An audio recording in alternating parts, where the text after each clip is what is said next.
What's going on, Drinking Buddies? Brand new podcast coming right at you. But real quick, time for a word from our sponsors. First and foremost, we are brought to you by the video versions of And Now We Drink. The video versions are available on Vimeo for 99 cents an episode or $6 a month. Get you all the episodes unlimited streaming. See the madness in full HD. Funny facial expressions, occasional nudity, and no ads. That's right, no ads on the video versions. So check them out today at www.anwd.net/videos. Once again, that is www.anwd.net/videos. We are also brought to you this week by my Twitch stream. That's right, guys. I stream on Twitch every Sunday, Monday, Wednesday, Thursday, and I'm playing a whole bunch of different games. Check that out. Come by the Twitch channel, hang out and chat, bullshit with me, talk about it now we drink, talk about whatever you want to talk about.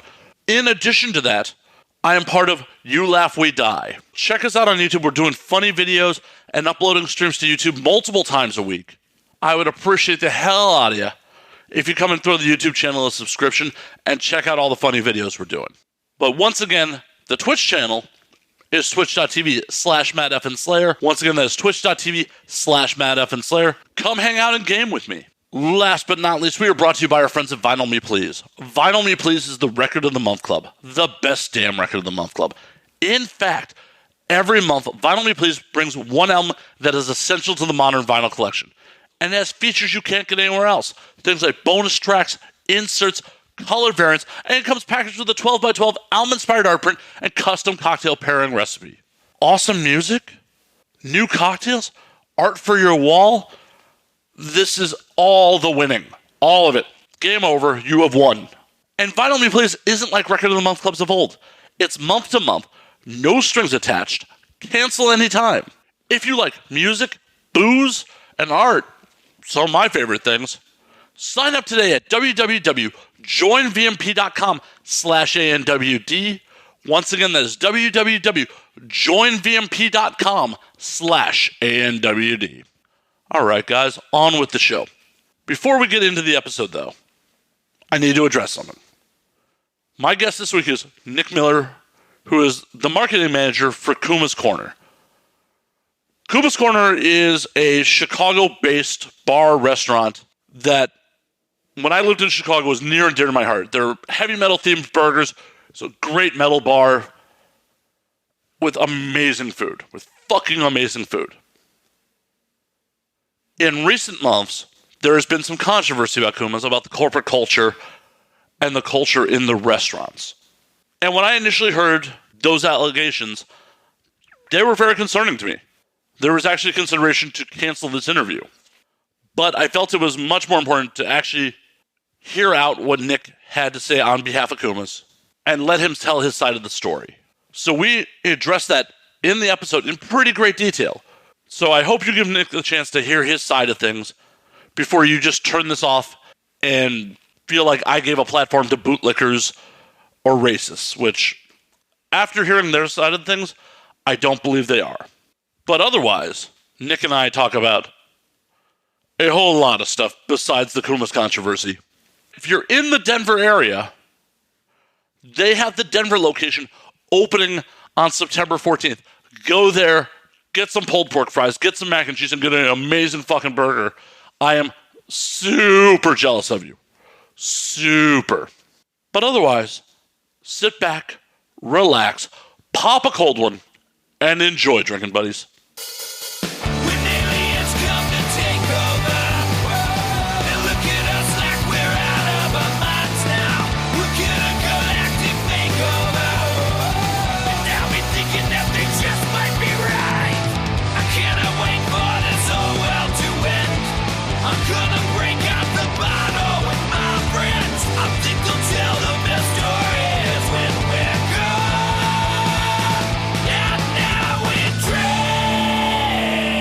Nick, how the hell are you, man?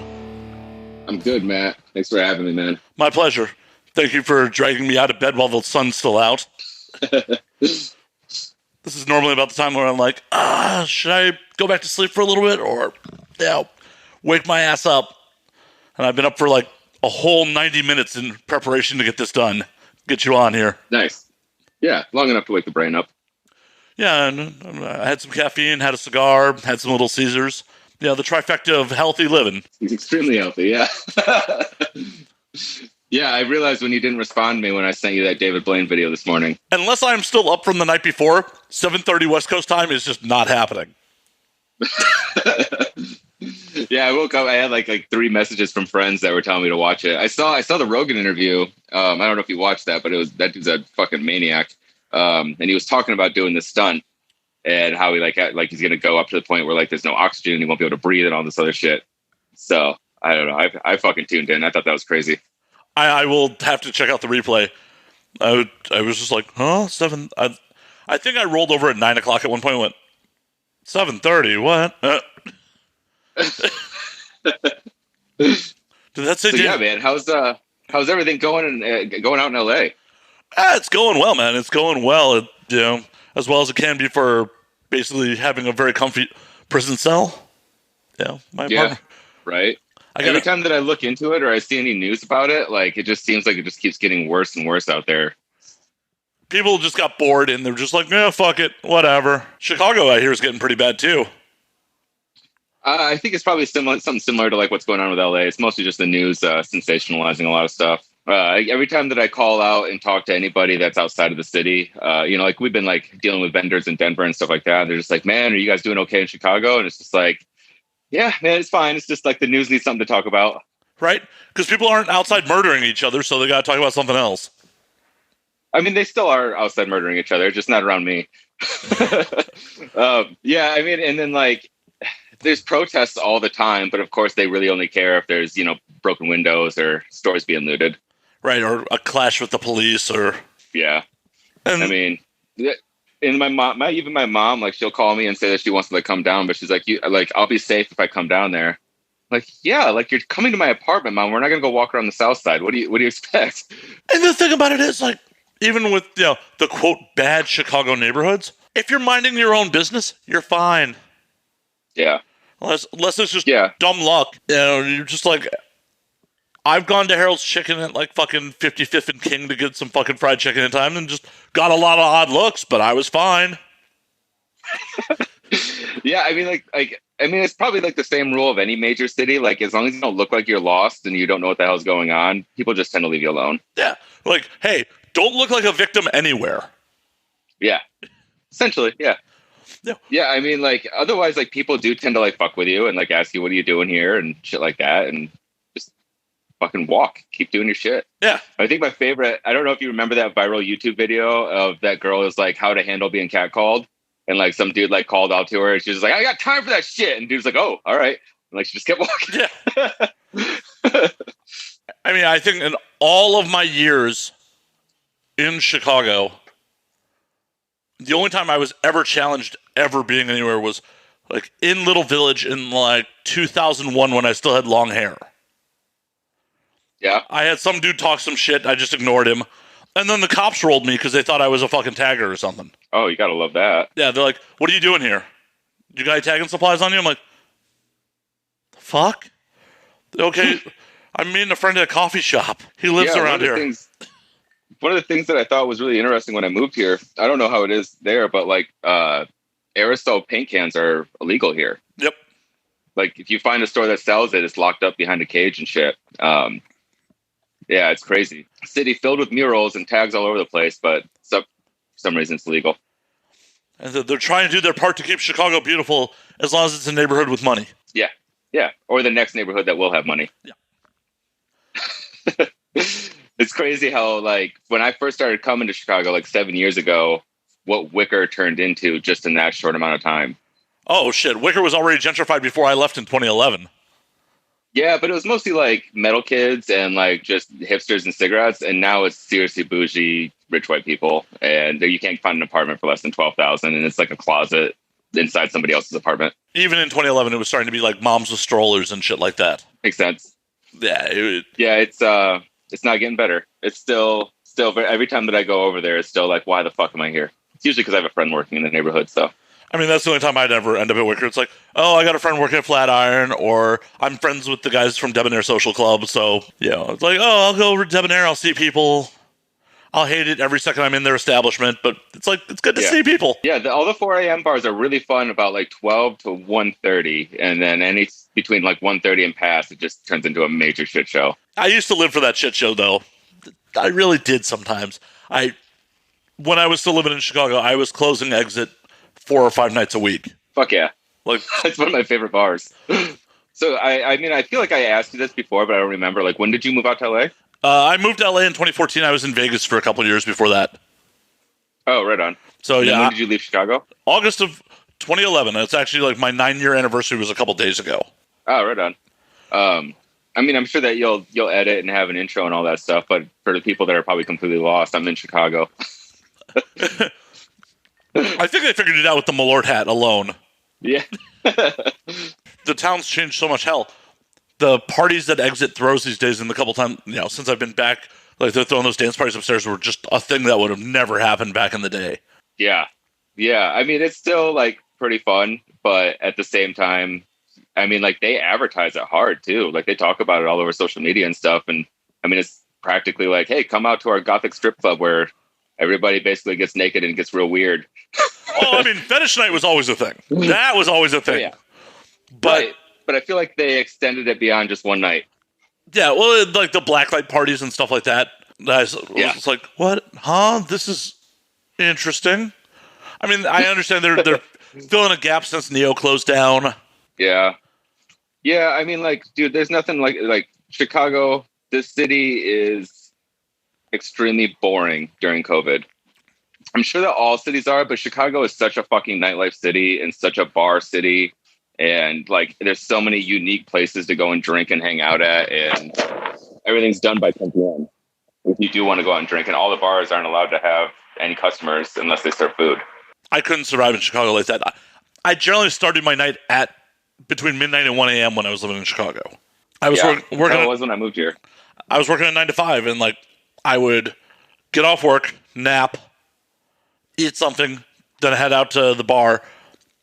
And it's like, okay, depending on the night, it's like I'll head over to Cobra, or head over to Exit, or head over to, basically just that whole Wicker, Cobra being the furthest thing south I'd ever go to. Yeah. Was the Owl here when you were here? Yeah, I was there. All right, cool. Never really frequented it, but it's I don't know, like it's one of my favorite bars now. It's one of my favorite places. At least stop in before it gets like the 2 a.m. crowd and beyond. Yeah, without fail, pretty much for late night was Exit. It was just always Exit. Yeah, I've definitely blacked out way too many times at Flatiron. And then you go around the corner to that 24-hour pizza spot and destroy yourself, destroy your body. Back in my day, we used to, when Clark's was still a thing, it'd be Clark's or Hollywood Diner for a lot of chow post-bar. Or a lot of the your experiences, the back in your day experiences, I never got to see whatsoever. I just moved to Chicago like a little over a year ago. I've been coming here for about 7 years, but I lived in Pittsburgh for the last 9 years and moved here from there. Nice. I have not spent any time in Pittsburgh, but from what I understand, they're very similar cities. Yeah, I mean, like I probably consider it like closer to like Milwaukee, just very much like a blue collar town. A lot of big fishes in small pond kind of feeling. But I like that city a lot. Like very progressive. A lot of people doing a lot of cool shit there, just trying to make things happen. Yeah, it's obviously all the bridges. The scenery is beautiful. The mountain's awesome. I really like the music scene. The metal scene there was really great. The punk scene there was really awesome. There's a bar there called the Smiling Moose that Pinhead used to like guest bartend there because he's from that area. Oh, that's awesome. And a close friend of mine was like the door guy there. And I remember coming into Chicago for Riot Fest one year, and I go to the exit, and my friend who was a bouncer in Pittsburgh is sitting at the bar. And I'm like, oh, dude, you came for Riot Fest? He's like, no, this is my favorite bar. I was like, you drove here just to drink? He's like, I do it all the time. I was like, holy shit. Like, straight face, dude. Like, he's like, I fucking love this bar. I have, since that bar transformed so much. I mean, it's still, I have so many fond, hazy memories there. But it is, like, when I started going to Exit, in my early 20s, you could still smoke indoors, and you used to just get the army of skinheads that eventually made it their way to Liars Club used to hang at Exit a lot. So if you weren't a regular, you'd get some dirty looks rolling in there. Mm-hmm.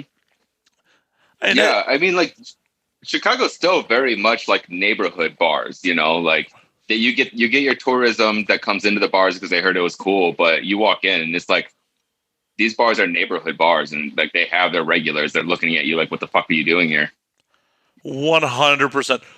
Exit in those days, also, you'd get a fair amount of like Lincoln Park Trixies rolling through just to like, ooh, let's see what it's like. Mm-hmm. Oh, it was great. It used to clean up, just like, oh, you're slumming it for the night? Awesome. Hi, girl. How are you doing? Yeah. What's up? Need a couch? Right? Yeah, I remember. I mean, it took until a year and a half ago for me to be able to even go to the original Kumas. Every single time I ever came to town, it was always like a destination, but there was always a 3-hour wait. They have such a small dining area, like a small bar area, that there's never anywhere to sit. And I mean, like up until recently with what's going on with COVID, we've never really had any space there. And that like it was hard to get a place any day of the week, especially on the weekends. Well, the trick for Kumas used to be roll through, throw your name on the list, go over to Square Bar across the street, get absinthe drinks at Square Bar, maybe get a little lit, and then stumble back to Kumas about the time you think they'd call you.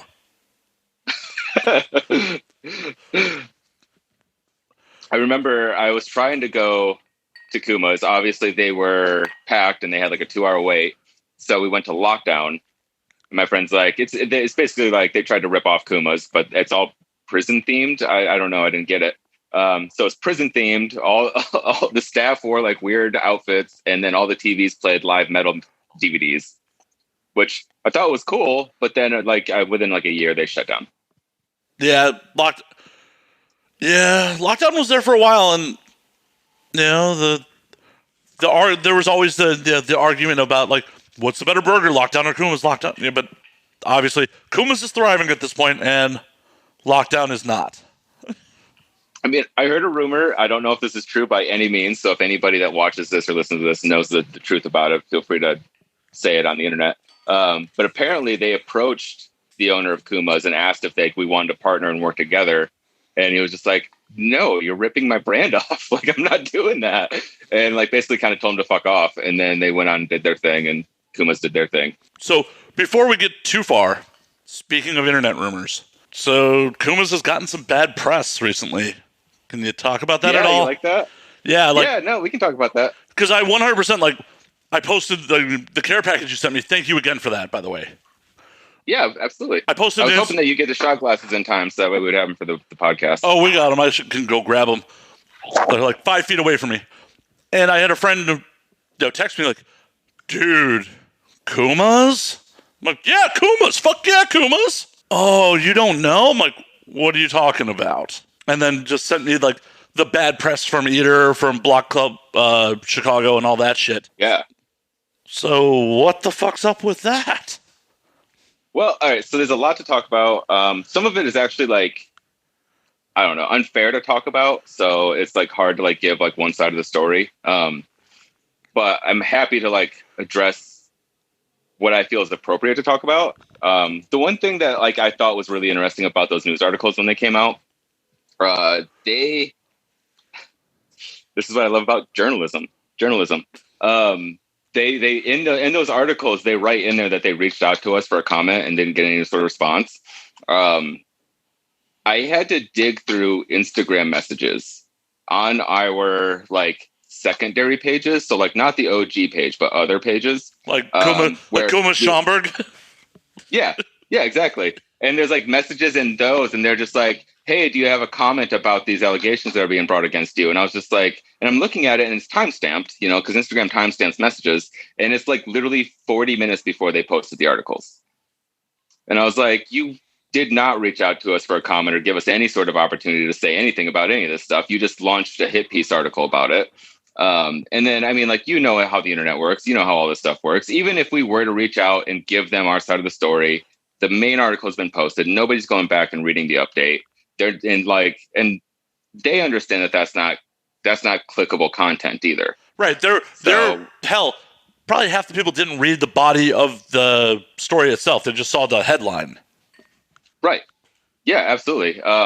Yeah, and then like a lot of people, you just share that, and then eventually people say something in the comments, and then people take that as the truth, and then they share that, and then you're about 12 degrees away from Kevin Bacon, and like at that point in time, people just already have an opinion made up in their mind, and it goes from like the small handful of like specific things that a handful of people were upset about to like Kumas is this, and this, and they just like have that plastered all over the internet and share that all over the place. So it winds up like, I mean, like you're in a really good position because you're already kind of sitting in like the adult world. So it's kind of hard for anybody to get offended by anything that you say or anything you do during an interview. But I don't know if you've ever been in a position where people were trying to attack you or cancel you or anything like that. Oh, I say horrible shit all the time. I also don't care. I self-produce. Right. You can't shut me off. Yeah. Yeah. I mean, that's like the beautiful, wonderful like position that you're in as a content creator is you can just do whatever the hell you want. If people don't like it, that's just fine. This is why I do this. And I didn't ask if you liked it or not. I just keep doing it. Yeah, you're one less download for me for the week. Okay. Yeah. Hopefully you'll tell your friends why you don't like me and then they'll come check me out. But yeah, I mean, like, so like regarding those specific articles, they all kind of ran with like the same story too. Like none of them were really running anything different. They were just kind of really upset with the owner and trying to talk about like the allegations that were coming against the company in general. So they post the articles and they were kind of coming after us and stuff. And it just put us in like a hard position to kind of talk about it. And, the point that I was trying to make about, like, I don't know if you've ever been in a position of where anybody was kind of coming after you, trying to like take you off the internet or remove you from a platform or anything like that. But it's a rigged game. You know what I mean? Like you can't have a civil conversation. You can't talk specifics. You can't address individuals in any way. Like if you have like one person that wants to have a mature conversation and be like, hey, like I just genuinely want to know what these were and where this comes from and stuff like that. For every one of those, there's like 30 other people that are telling you to like choke on boots and go fuck yourself. And I don't give a shit, you racist piece of shit, like all this stuff. And it's just like, okay, well, clearly nobody wants to hear what we have to say. Nobody wants to hear our side of the story. They're demanding some sort of result. And if they don't get that, then they're not going to leave it alone. Well, I definitely want to hear your guys' side of the story because I appreciate it. I have a lot of love for your fucking establishment. And it was really disheartening to see these articles from another service industry friend who forwarded it to me, and I'm like, man, are you telling me 2020 is just not going to let us have any nice things? What the fuck? I mean, like if you allow everybody that's ever made a mistake in their entire life to like be deplatformed or have their business taken away, then yeah, nobody's getting anything nice because everybody was idiots at one point in time. 100%. And one of the biggest criticisms I saw, one of the criticisms I saw in the article was that Kumas offers a 30% discount to law enforcement. I'm like, that's smart business, especially in Chicago. Well, also, okay, like that's my favorite thing. Okay, so I challenge any single person. Like you worked in the service industry before, right? Like you've been a bartender and stuff? A little bit. I mean, mostly okay. Patron more than I actually in the service industry, but almost all my friends are service industry people.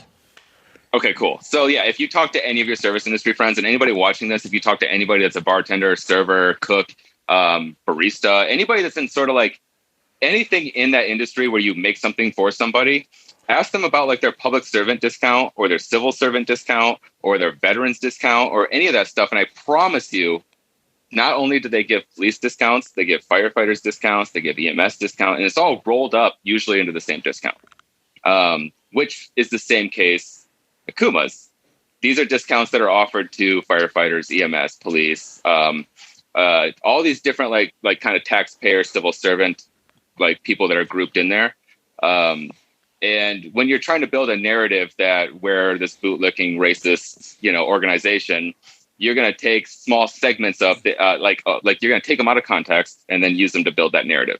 So notice that there's no mention of the discount that's offered for firefighters or EMS.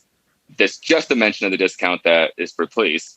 So like that, like I, it's hard for me to take an accusation like that or an allegation like that, like seriously, because it's just like, come on, like I owned a coffee shop that was right next door to a police station.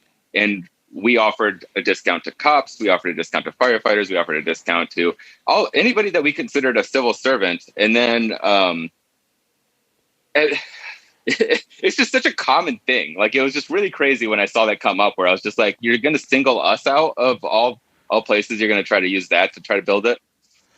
Well, on top of it, even if it was purely a police discount, yeah, there was a lot of problems with law enforcement in the United States, but you are still a cash establishment that may need law enforcement help. Better to keep them happy. Like, no. And I mean, like, and the thing is, it's like, I mean, like, it's hard to like be super extreme. You know what I mean? Like, especially like when I'm talking about these kind of things. So like, I don't want to give too much of like my extreme personal beliefs on this kind of stuff, because people are going to associate that with the company. But I'm not a fan of cops. I'm not a fan of like the police system. I'm not a fan of the prison system. You know, I think a lot of things are designed specifically to target people with brown skin and try to like fuck them over. I agree. I really think that there's a lot of that shit like going on, and like to try to ignore that is just being just oblivious, you know? But similar, similar to like what you're saying, prior to a lot of these protests and these terrible fucking murders that are happening, like, you know, on camera for, you know, like for everybody to watch as a nation internationally, it was just a discount, man. It was just something that we gave to cops and firefighters and stuff like that, with zero political motivation behind it. You know, like the allegations were built as if like we did it as like to fucking piss off Black Lives Matter. You know, like we were giving discounts to cops while the protests were happening. Right, like, and like it was a new policy. Yeah, right. Which was not the case, you know. And then a lot of people also, there was also a photo going around of our catering director holding one of our catering boxes with a police officer. And people were saying that we were donating food to the cops while this was while the protests were going on. When in reality, it was a photo that was taken when COVID started, and the Chamber of Commerce in Vernon Hills like actually ordered catering and paid us money for it and asked us to come drop it off along with like 3 other restaurants for first responders. Like it was to feed police officers, EMS and stuff like that, while they were like handling the testing sites and stuff. And then that photo got circulated around and people were saying that we were donating the food to the cops. So again, like they were just like, they used these instances to try to build this narrative of, you know, what they want us to look like. And it doesn't take much, you know, like you take a photo of us giving food to cops, you tell people that we give a discount to police, and then you wait a day or two and somebody's going to say that we're bootlicking Nazis, and then you just share that. You don't have to share the thing that you started with. You just got to share the fact that we're bootlicking Nazis, and that's all the internet cares about. Well, yeah. Unfortunately, so many people on the internet get their facts from memes. It's like, is there anything that you're looking at that supports what you're saying in this picture with a caption? Mm-hmm. Well, I mean, it's just easier to try to convey, I don't know, whatever your political stances are with like a dumb, funny photo and like just a handful of words, you know, like, oh, I can fit about 10 words on this photo, and this is everything that I feel politically. Yeah, I mean, like that was like really frustrating. And like they continue to try to build that narrative by saying like, oh, well, you know, I overheard somebody say that they refuse to put sports on the TV because it attracts that crowd. Which, you know, like, I don't know for certain, but that really could have came out of my mouth when somebody asked me why we don't put sports on. And it's because, yeah, I don't want a sports bar crowd coming in, because that's why I work at Kumas. I fucking hate a sports bar crowd. It has nothing to do with the color of skin. It has everything to do with their fucking behavior. Oh, yeah. Like, and it's usually shitty white people. So I don't know why people would assume that it was because we didn't want people of color coming into our restaurant. Believe me, one of the biggest things, because Diversity opened right before I left town. Mm-hmm. One of the biggest things that we were all so fucking happy about when Diversity opened was the Cubs fans weren't going to come to the original anymore. Because you'd roll in there on Saturday, you'd see dude in a Cubs jersey with his wife and his kid in a stroller, and like, what are you doing here, man? I know the food's good, but what the fuck are you doing here? You're taking up valuable real estate. And there's Cannibal Holocaust on the TV. You know, like, what are you doing with a baby in here? They should not be exposed to this. And maybe the baby will get better taste than the parents. Yeah, that's true. I mean, that's what's weird about it is because like the company's been around for 15 years. So we've went from having this unique identity where like you knew what to expect, which was coming in where like you had tattooed covered staff that was going to give you attitude and not give a fuck. Amazing burgers, amazing mac and cheese. We were not going to turn the fucking music down, and we were not going to put the game on because we had fucking horror films, violent, disgusting, gross horror films, like ones that you've never seen before because that's what our staff is into. And that's what Kumas was. And for somebody to be like, oh, they don't put sports on their TVs because they're racist, it's just like, have you not known what our brand was ever?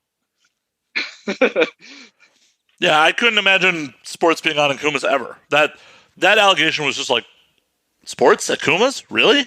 Huh? I mean, we'll do it if it's a Chicago team. You know what I mean? Like if it is the Cubs team and somebody's like really bugging us to put it on at our West Loop location, we have more than enough TVs, so we can have our tap list, we can have the music videos, we can have horror films, and we can put the fucking game on one of them for you. See, I've never stepped foot in any location except the original. Good plan. I love all the other locations. I love the staff. I mean, like they're all fucking amazing people. I mean, like that's the cool thing about Kumas is that we hire such cool people. We've always had like a really diverse, awesome staff, and every time that I go to any of our locations, I enjoy everybody that works there. But you know, like anything that expands, there's a look to the new stores that is not anything new, like anything similar to the OG space. Yeah, I lied. I've been to Schaumburg once, but it was literally like, get a burger, take a girl back to her place for anal, which is a really bad plan, Kumas, than anal. Especially if they had the Mac. Jesus. Oh, yeah, she had the Mac and a gluten intolerance. Oh, man. Oh, God. Yeah, that would have been a rough night. Oh, I had to take a shower right afterwards. She was a little embarrassed. There was, I mean, you know, when you drill for oil, sometimes you strike. Yep. Yeah, that's true. Especially when you've been drinking and you just don't give a fuck. You just wipe it off and keep going. Oh, 100%. She was embarrassed. I was just like, I'm going to go shower real quick. Yeah. But yeah, man, I mean, like, do you have any other questions about that kind of stuff? I'm more than happy to talk about it. 100%. Like, what I did find disturbing from the allegations was the policies about not being inclusive to trans, the LGBTQ community, and people of color. Like, those allegations are disturbing. Mm-hmm. All right, so it's hard to talk about that because it's such like a generalized large statement.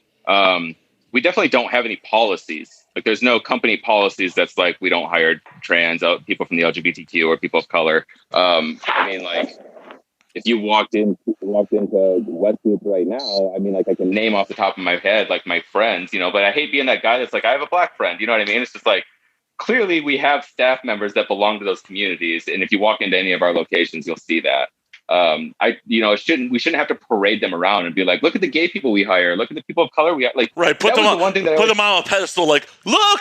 Yeah, that's the whole thing, is that like when you have these accusations brought against you, it's just like, is that what you want from us? Because like that's fucked up. Yeah, I'm not going to parade our staff members out in front of you and show you what community they belong to and what color skin they have just to prove to you that we're not these things that you're trying to say that we are.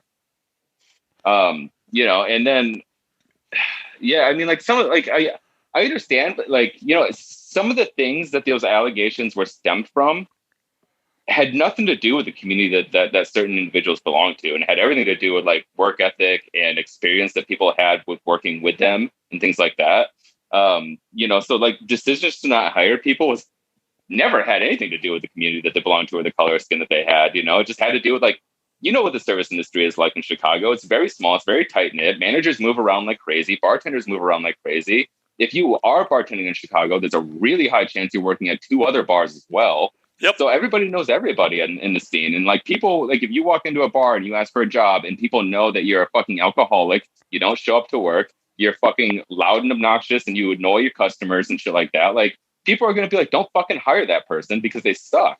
It has nothing to do with the community they belong to or their sexual orientation. I totally get that. That's why I was really blindsided by what was going on yesterday. I mean, literally, I got texted about this stuff last night at like 10 p.m. Yeah. And the friend who texted me is actually in New York these days, She service industry in New York and lived in Chicago for a while. And I'm like, what the fuck? Like, so many people I am still very close with are Chicago service industry. And I'm like, none of them are texting me or DMing me about Kumas. What the fuck? Like, one of my ex-girlfriends works in the Viagra Triangle. I was texting her this morning, like, have you heard anything crazy about Kumas? Like, what the fuck? You know? Did she hear anything? She's just like normal restaurant shit. That's what a lot of it was. Yeah. And that's... So, I mean, like, I don't know if this happened in LA. I know it happened in Pittsburgh, and it definitely happened here in Chicago. But basically, when the protest kicked off, there was, like lists of establishments and restaurants and stores that was created of, like places that, hey, don't support these people for one reason or another. And there was a service industry list that went around. And basically, there was an account where people would submit. It was an anonymous account submitted by anonymous people. None of it was verified. None of it, like had any sort of like receipts to back up any of the stuff, any of the claims or anything like that. And they just kind of went after a lot of places in Chicago. A lot of places that would probably surprise you. I don't know if you saw it or if you know what I'm talking about, but there's like a good handful of places on there. The 86th list or something like that? Yeah, that's it. I don't like bringing attention to it at this point, but... Oh, sorry. No, you're fine. I mean, it's absolutely anyone and everybody's right to be aware of it and to go through and read it and have an understanding of what people are like. These are people's truths. Like, they are people's experiences. Like, I'm not going to take that away from anybody or say anything like that. But it's just really easy to build a narrative off of like a very loose experience. You know what I mean? Like, if somebody's like, oh, I overheard somebody say they won't put sports games on and that makes you racist. Like, that's just like, those kind of things are like, I don't know. It's just like very broad swings, Yeah. And especially when you're coloring it from an ex-employee who might feel that they were unjustly terminated. I get that. Right. Right. And even then, like, those experiences are hard to dismiss and pretend like, oh, it's just because they're pissed off that they got fired. It's just like, well, I mean, even then, they should be examined. If they well, not only that, but if there was something like really malicious that went down, like how come this person isn't coming out and like talking about this whole experience from openly, like from them, like, hey, I'm so-and-so, I worked there. This was my experience, like that doesn't happen. Like, that's what's like really frustrated about this situation is just like, I don't know. I mean, like, I have guesses. I can speculate who some of these people are and try to understand the situation and who it was that they were involved with and what happened. But for the most part, it's 99.9% all been completely anonymous. So it's hard to validate or verify any of these situations or stories that are coming out. I totally get that. According to the articles, Kumas did react to some of this, and they were bringing longtime staff from Indianapolis back to Chicago, and then it went sideways. What all went down there, if you could talk about it? I can a little bit. So this was kind of where the press kind of left us alone. So like that was like the last kind of thing that went out there officially, like press related wise. So it was hard to kind of speak on it because if you've never been in any sort of like corporate structure before, like if you've never owned a business or like been a manager for a place and understand how like the hierarchy of like restaurant groups and just businesses in general, when you use terms like director of operations and things like that, like people don't always like really get to like those positions change hands all the time, and it's something that like somebody might have for 5-8 years, and then somebody else might come in and do it while that person moves on to something else, or they just weren't working out, or the company grew beyond what their capabilities were. And in this specific scenario, we had a fairly large leadership team, director of beverages and, social media, marketing, all that stuff. And we had all these people. And then when COVID hit, a lot of people had a lot of opportunity to explore other passions and do a lot of things. I don't know if you have any friends or anything that like basically kind of told their day job to go fuck themselves. They're going to explore an actual passion. Oh yeah. Oh yeah. You know. So, I mean, like that definitely happened in our situation, you know, and then like some of these allegations came out and people, you know, people tend to side against us, which is easy to do. And I mean, like, I understand like that position, you know, like you have this business, the large business, you know, evil entity, and then an individual that wants to take a stance. I mean, 100%. Which more Like, power to them. hey, when I saw those articles last night, I panicked. I'm like, oh shit. You know, I love you guys' food. I love your brand, but it's like, at first, first gut reactions like, I can't be associated with that. I don't support that shit. They're like, No, absolutely. And then I don't either. Yeah, and that's why I, sat back for a second. I'm like, okay, you got to actually like have a conversation and hear this out, and like not just, whoa, that they're the devil. Got to run away from that. Yeah, well, I mean, like, I don't support this stuff either, and I work for the company. Yeah. You know, I'm on the corporate side of it. I started as a server for this company and worked my way into a position where, you know, now I do marketing and communications and stuff. Granted, I have a background. I have a business background, so like I'm qualified. It's not like they were just like, "Hey, we really like you. Let's put you in corporate." But I personally, as I said before, man, like, dude, I don't support the cops. I don't support our prison system. I think our government's failing us 100%. I think a lot of this stuff is institutionalized. I think a lot of this stuff is systematic. You know, there's a lot of systematic racism. We have a long ways to go to get to a point where we're accepting of people from all communities, you know, like, and I would not work for a company. Absolutely 100% would not work for a company if every time I walked in the door, I was seeing blatant examples of racism, sexism, you know, misogyny, fucking transphobia, all these different things. But like when I'm walking in and I'm seeing my friends and coworkers that belong to these communities and they're, what's up, man? How you doing? Are you here to take photos? What's going on? All this stuff like that. You know, it's like, it's a chill environment where people enjoy the fact that even on their worst day, fucking Slayer and Slipknot and like all your favorite fucking metal bands are playing loud and heavy, and like on your worst fucking day, you still know all the words to the song that's on the radio, and you enjoy the fact that you're at work and you're surrounded by other people that are covered in tattoos and love metal as well. Fuck yeah. Sorry, keep me on track. If I start to ramble, pull me back. No. I want you to ramble. This is a talk show. Come on. I know we have 2 hours of talking and drinking to do, so. And believe me, we do. Yeah. Which I really appreciate, man. Like, and again, I'm not trying to get away from the subject by any means, but I've actually been a fan of yours for years. You know, I used to run a podcast network like 4 years ago, and I found out about you, and like your show and everything that you were doing. And I was just like, dude, this dude rules. Like, I love the content. I love the subject matter. Like the idea of like, I talk to interesting people from a perspective of like that conversation that you have when you've had 4 or 5 beers and you're emotionally open and okay to dive into subject matter that you normally would not talk to other people about. Oh yeah. I mean, and this is one of the biggest challenges I've had in COVID is the fact that like I hate doing this remotely.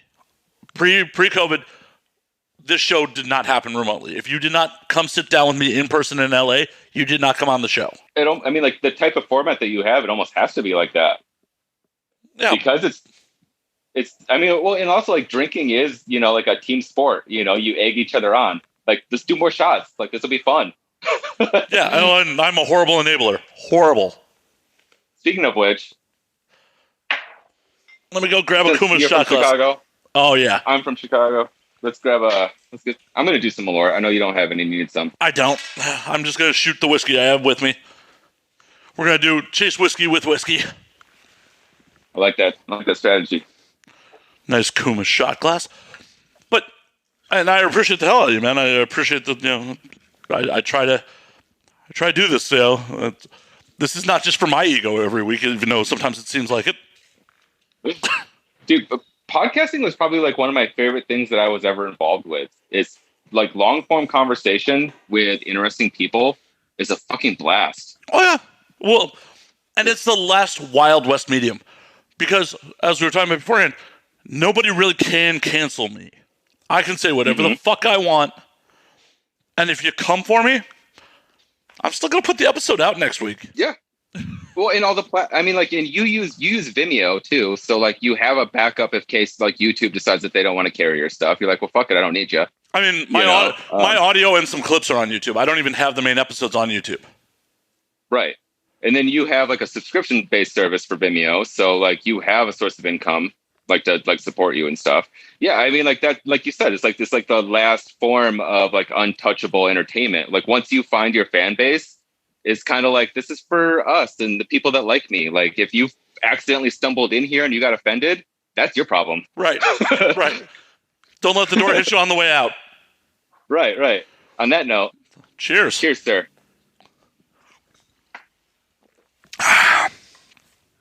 Nothing like midday drinking. Yeah. I had to like tell a few people today that wanted me to like do work stuff, and I was like, I have a drinking podcast at 4. Hit me up around like 6:30, and I'll tell you if I'm even in any sort of state to give a shit. Did you see anything else specific that like was like worrisome or? Because this is actually like really perfect for me to have like an honest conversation where, I mean, granted, people can take sound bites and clips of this, but you can always go back to the original recording, which is nice because then I can be like, well, you took that out of context. You can actually go back and see what I really said. Right.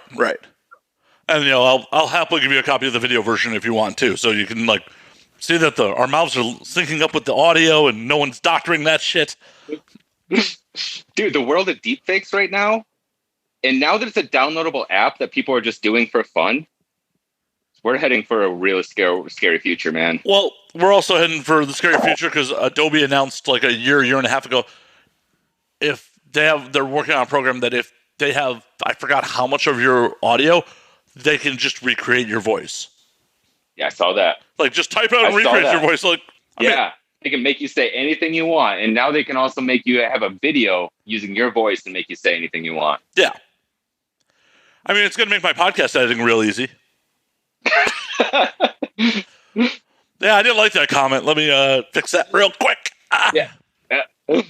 No, don't worry, guys. You're going to be like, this week, Johnny Depp joined us. He refused to be on video for some reason.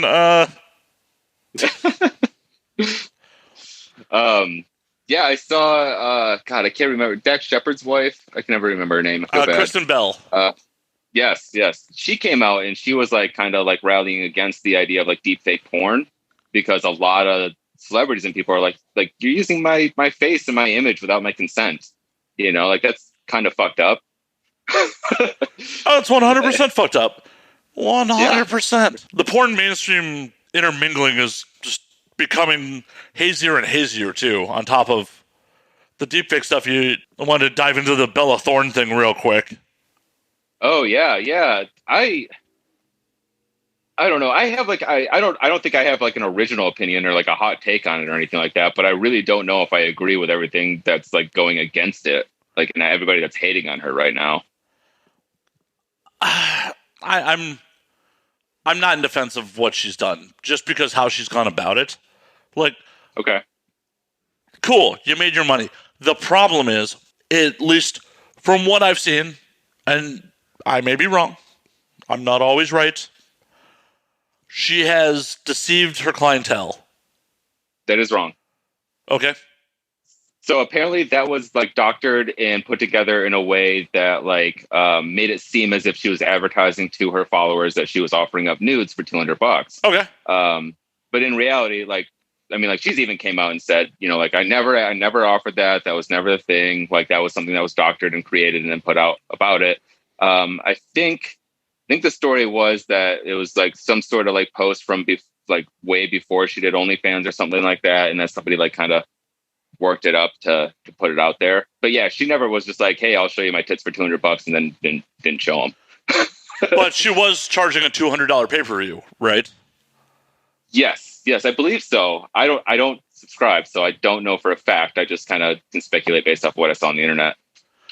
From what I've seen, okay, even if she did not maliciously deceive people, because of the amount of chargebacks that happened because of that $200 pay-per-view, OnlyFans has completely changed their model on a next to no notice.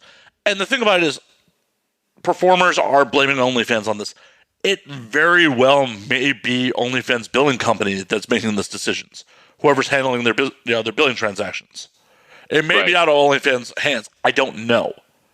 But either way, this has negatively impacted a lot of sex workers. Okay. I mean, I'm going to trust your opinion because you're closer connected to the adult industry than I could ever be. So here's my thought process on the whole thing. OnlyFans was created for people that are, I don't know, internet celebrities and celebrities in general to use it as a platform as like a paid Twitter. You know, like, hey, like instead of having a free Twitter where you can get all of my content and dumb thoughts for free, here's where you can get my content and dumb thoughts for X amount of dollars a month. And I mean, like, it was essentially created for like musicians and celebrities and people to use it as like an alternative to Patreon almost. Yeah, especially when like Patreon, a Twitter version of it. especially when Patreon started cracking down on nudity, because they went from being pretty permissive about nudity to artistic nudes only, no sexual gratification. Yeah. I mean, so I guess like where I'm going with that is, you know, like obviously she was kind of grotesque with like the charging amount if she did charge somebody $200 for a pay-per-view. But also at the same time, I feel like, you know, like minus the fact that sex workers kind of found that platform, turned it into what it is and built it up to like this, you know, huge, massive thing. And now if you hear OnlyFans, you don't associate it with what it was originally intended to be. You associate it with sex work. Like it's pretty much for girls to show nudes. But you know, Bella Thorne, she kind of was using it for its original intentions, just inflated it a lot, you know, and like kind of was kind of shitty and a little predatory about it. But at the same time, like I don't know, there are platforms that were built, you know, for the adult world and for sex workers and stuff like that, with exclusively that work very similar to OnlyFans. They are, but none of them have seen the success that OnlyFans has. True. And I guess sex workers built that there, you know. And then I know too, like I guess in the adult world, you know, like if you run any sort of like online content sales, you know, there's always been issues with payments. Yeah, credit card companies never really wanted to do that. Yeah, there's hell. They made a mainstream movie about it, about the guys who created CC Bill, I want to say, which was like the first company to handle credit card processing for the adult entertainment industry, because it's been an issue for that long. Like one company, these two dudes like got rich for just being able to credit card process for the adult industry. I forgot what the movie's called, but they made a mainstream movie with, I want to say, David Schwimmer was in it. Okay. Like, I want to look that up, especially if David Schwimmer's in it. Don't quote me. I drink a lot, but dude, I'm worse about naming actors and people that are in movies, unless it's like the 10 movies that I'm obsessed with, and that I actually know like the top billing people. Beyond that, it's a guess every single time. Fair enough. But back to Bella Thorne. It's also just a bad case of timing on her part. Mm-hmm. If she had used this back when OnlyFans started, back before sex workers built OnlyFans up to what it is, it wouldn't be as problem. But we're in the middle of a pandemic where OnlyFans is the lifeline for a lot of sex workers. Yeah. Bella Thorne is not going to go broke unless she has an MC Hammer entourage that we don't know about. Be hilarious if she did. No, I definitely understand that perspective. I do. So like something else that I heard is that the policy that they changed was payouts went from weekly to monthly. Correct. But then additional information that I heard, and you might know this better than I do, is that that's only specific countries. Well, I don't know. From what I understand, it does affect the U.S., which is the majority of the adult entertainment industry. So, right. So yeah, that makes sense. And on top of it, they lowered the roof for how much you could charge for a pay-per-view. I did see that. Yeah. From down to I think 50, and the max tip is 100. Now, 100% that might be on the billing company that handles OnlyFans billing to not deal with chargebacks to minimize their liability. But it doesn't really matter who's at fault. It still negatively affects so many people. Yeah. It is someone being predatory who doesn't need it is really just like, this would be funsies. Imagine that you just went to the mall, like, oh, that'd be fun. And because you went to the mall, a bunch of people may not eat this month. No, and dude, I mean, like, you make a very valid point. You know, like, I didn't have a lot of information about the situation. Like, I didn't really understand, like, how it completely fucks over sex workers and adult workers like that, by affecting like what they can make in tips and how often they get paid out, especially during a pandemic where that, you know, even if it's a $200 payout weekly, that's groceries, that's gas. Yeah. You know, Depending on what market you're in, because there's a lot of sex workers who don't live in LA, who live in cheaper markets to maximize, because, look, hey, there's some women that live in Arkansas and Oklahoma in cheaper markets. You know, depending on how they're budgeting things, that might have been rent. That's the difference between, you know, rent or not. I mean, it's a very valid point, man. I mean, one thing that I do, I mean, like, I believe OnlyFans is an overseas company, right? I'm sure they're officially incorporated somewhere overseas just for liability issues, but their headquarters might be Europe. I mean, I'm hoping that, like, with like this giant public backlash, that they're able to, you know, get on top of this and handle it a little bit, and maybe they'll make some adjustments for it. OnlyFans is based out of the UK. Are they? Okay. Yep. Which is amazing, because I figured there'd be, you know, Gibraltar or some shit, like where all the, like, the poker sites used to be based out of. Yeah. Yeah. Yeah, it's true. It's funny how that stuff all, like, still managed to figure out a way to get legalized and come back. But not to the degree, man. I don't want to go off on a tangent, but I miss online poker to a degree. Oh, dude, I had a friend that lost his retirement. Like, that's all he fucking did was play Texas Hold'em online. And he's like, dude, I had a good 500 grand sitting in my online wallet when they shut it all down. And he's like, I got fucked. Just completely fucked. Didn't see a dime of it. Oof, this is why I never gamble with anything I can't afford to lose. My mentality on gambling has always been, I view it as an entertainment expense. It's like buying concert tickets or doing anything else. Any money I take out to gamble with is considered spent. If I break even, I won. Because what other form of entertainment can you do where you could walk home with the same money that you walked in with? It's a very good point, man. That's kind of like the mentality that I've always had about it. Is like, you have to assume, well, you have to be okay with not having that money if you're going to gamble, because more than likely you're going to lose. Yeah. So, like, you have to just assume that it's an expense and that it's then, you know, it's just money out of your pocket at that point. Otherwise, you have a gambling problem and you're going to have a lot of bad times in your life. Yeah. Hey, I lived in Vegas for years. Nothing is more depressing than walking into a 7-Eleven at like 7 o'clock in the morning and seeing some poor motherfucker on a video poker machine, like, just slamming money into it at 7-Eleven at 7 a.m. Yeah. Yeah, I have seen some extremely, like, sad, depressing things walking around Vegas, walking down the strip. You see, like, a family on, like, the steps of a casino waiting for dad to come out, you know, and it's just like, man, like, and then you look around and you're like, oh, these flashing lights, and I'm drunk, and this is a blast, and I'm having fun with my friends. And then you look over and you're like, oh, that sucks. Yeah. It's a weird town. There's parts I miss about it. There's parts I really don't.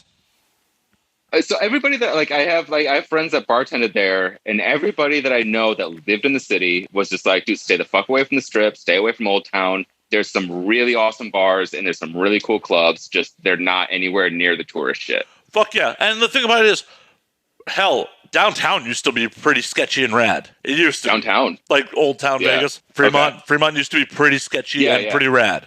And then they were like, okay, we're going to put a bunch of money into this and gentrify it. And like, I don't want that. I don't want that at all. I want to be worried, like, when I stumble out of this, like, dirt casino, if someone's going to knife me for fucking the chips in my pocket. That's like. Well, I mean, I'll tell you this, though. They didn't update the fucking casinos there. Like, the streets might be looking a little nicer, but God, the casinos look like you're walking into a hellhole. Depends on which one you walk into. Like, the D, the Nugget, like, they've remodeled all those motherfuckers. Oh, okay. The El Cortez at the far east end of Fremont, which is my favorite spot on Fremont. I love the El Cortez. Okay. Is super old school grimy Vegas, and I love it. I love it so much. They have $3 craps on weeknights. Is that down by, like, the what do they call it? Like the neon graveyard or whatever? That end of the town? It's the furthest east end of Fremont. It's like down by Container Park. It's super old school, but they still give free heavy pours while you gamble and $3 craps. You know, you can't beat it. Every time I go back to Vegas now, I was like, I'm going to go to the El Cortez and throw some dice. Fuck yeah, dude. I mean, I guess, like, Dude, that's like the one thing that I fucking miss, because I grew up. My family are huge, like they're big into cards, and like every single family gathering we have usually ends with some sort of card tournament of some sort, for friendly money. We can't even like, as a family, we can't even play cards for free. Like, we have to like bet money. But I remember turning 18 and being so stoked to go to the casino because I could smoke cigarettes, and they just brought me free drink after free drink after free drink, and never gave a shit, because the drunker I got, the more money that I spent. So like, they wanted to get me Worst hammered. bets you're making. Yeah. And I would just remember, I like, my first experience at a casino, I remember like thinking back to the first time I watched Fear and Loathing in Las Vegas and just completely understanding Hunter S. Thompson's mentality. Vegas is a weird town, man. It's just, the fact that there are slot machines in like your local grocery store. Yeah, which is weird, because I made most of my money in Vegas at the gas station, like convenience stores that had table poker, digital poker and stuff. That's where I actually won a majority of the money in Vegas. Everywhere else I lost.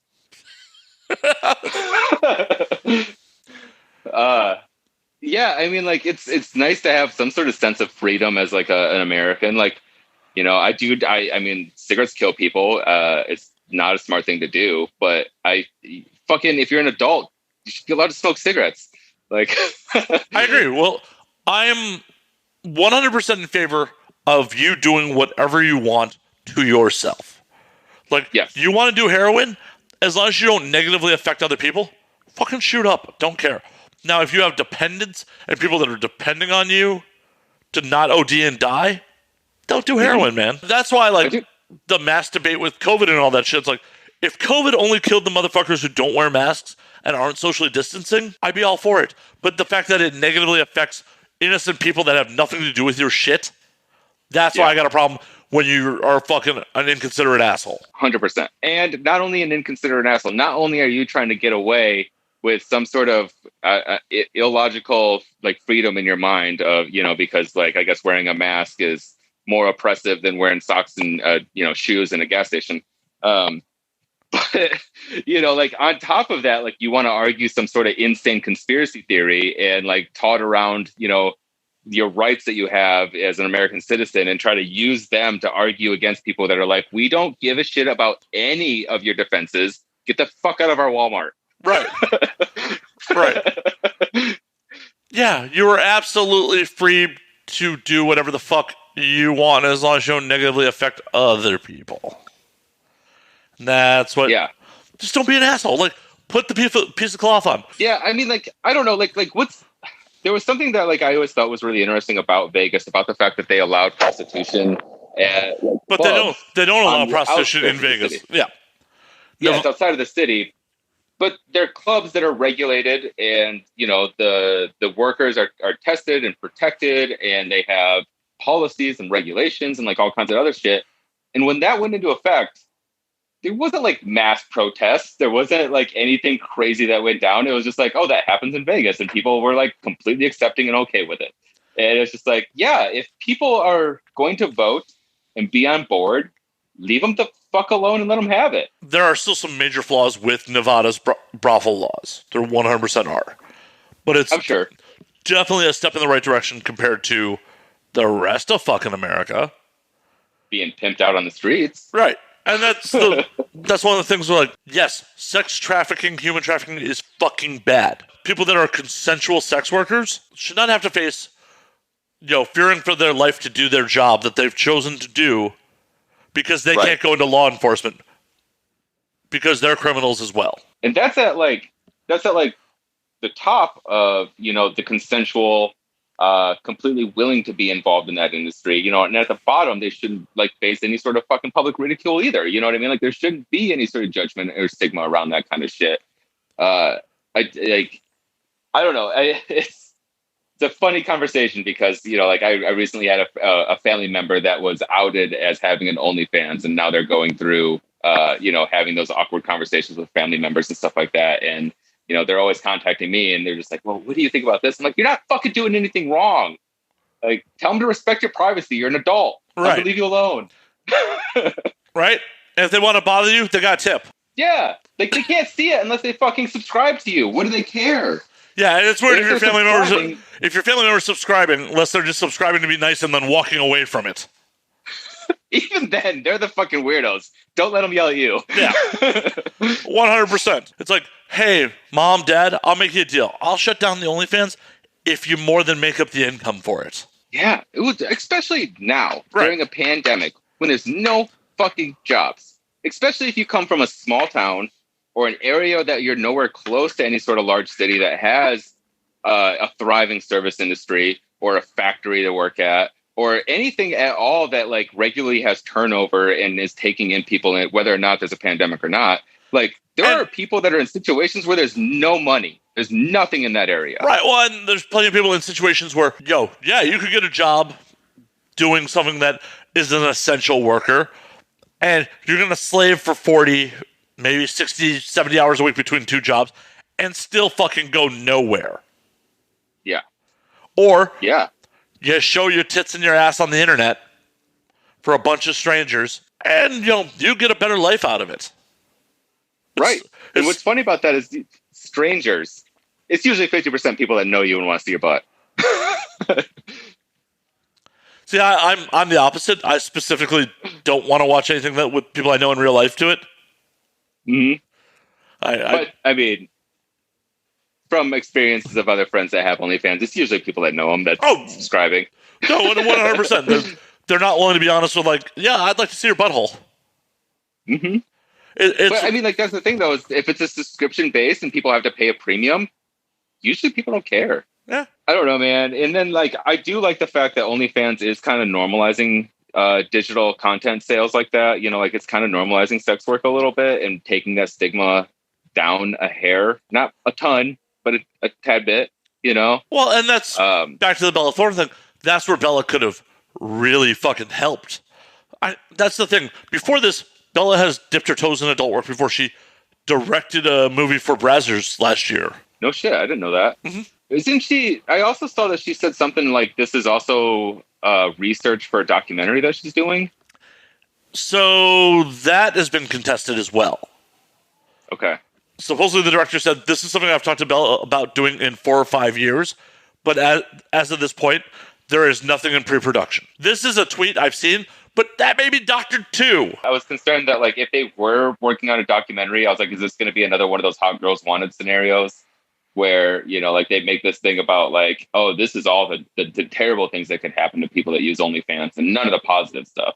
Well, and the thing about it is, Hot Girls Wanted was problematic, but I also would rather, this is a little controversial, but I also would rather people see all the bad shit that can come into working in adults before you decide to fucking stick your toes in.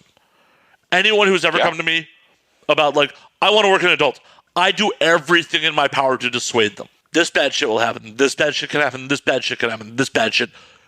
If you still want to do it, I will help you out. But don't come into this thinking like, I'm going to make a lot of money and this is going to be funsies. Like, this is work. There's a lot of fucking stigmas that go with it. It's fucking lonely. Do you know how many women probably get gallons of ejaculate spilled to them daily that are some of the loneliest people I know? I mean, I don't know personally, but I agree with you. Like, I understand where you're coming from. Yeah, it's like, oh, you're the object of everyone's desire. In a lot of situations, people that want to date you are going to try to Captain Save-A-Ho you. Let me save you from this life that you've built for yourself. Well, and I mean, like, and correct me if I'm wrong. Like, if I say anything that's out of school, please correct me. But I mean, like, also, like, they're in a situation where they're tested so often that it's almost like a stigma to have sex with anybody that's outside of the adult like world, right? Like, it's like one of those things where like people start to like talk shit if you're. Yes and no. If you're having random hookups with people outside of the industry, yes. If you're in a relationship with a partner who's a civilian, no. Okay. It's all about contaminating the pool. Like, hey, if you're a performer and your girlfriend's a civilian, but she only sleeps with you, no one's gonna blink an eye about it. Right. That makes sense. I get that. It's funny. I had a friend that I have a few friends in the adult world, and I was talking to a friend of mine about like going and hanging out with somebody while they were in town, and like they like got this like real disgusted kind of attitude about the whole situation. They're just like, I just don't know how anybody can do that. And I was like, you realize that they're in a safer scenario than you and I are having sex with random civilians. Yeah, like and like having Tinder hookups. 100%. The only time I've caught an STD was from a civilian. Like I caught chlamydia from a girl I was in a relationship with for 6 months. It was established non-monogamous, so I wasn't even upset that she gave me chlamydia. I was upset that she took no ownership in the situation. Yeah, it's about how they handled it and the attitude they had about it versus getting it. Right, like that's funny. And that's one of the things that I love about like my work in adult and my time in adult is if you had asked 20-something-year-old Matt, oh, how would you handle a girl giving you chlamydia? I probably would have lost my shit. Right. How would I have handled being in a non-monogamous relationship with someone who gave me chlamydia? Probably would have lost my shit. Like, more people need to be exposed to this sort of stuff so they can actually give it some critical thought and like, oh, your partner sleeping with other people is not the end of the world. And having like a minor infection that's the equivalent of having like a sexual cold isn't the end of the world. And we lovingly refer to it as a porno flu or the porno cold. Yeah. So I guess like I as we have this conversation and I keep drinking, I'm like also a representative of a major restaurant group in Chicago. So I do want to preface some of the things that I talk about.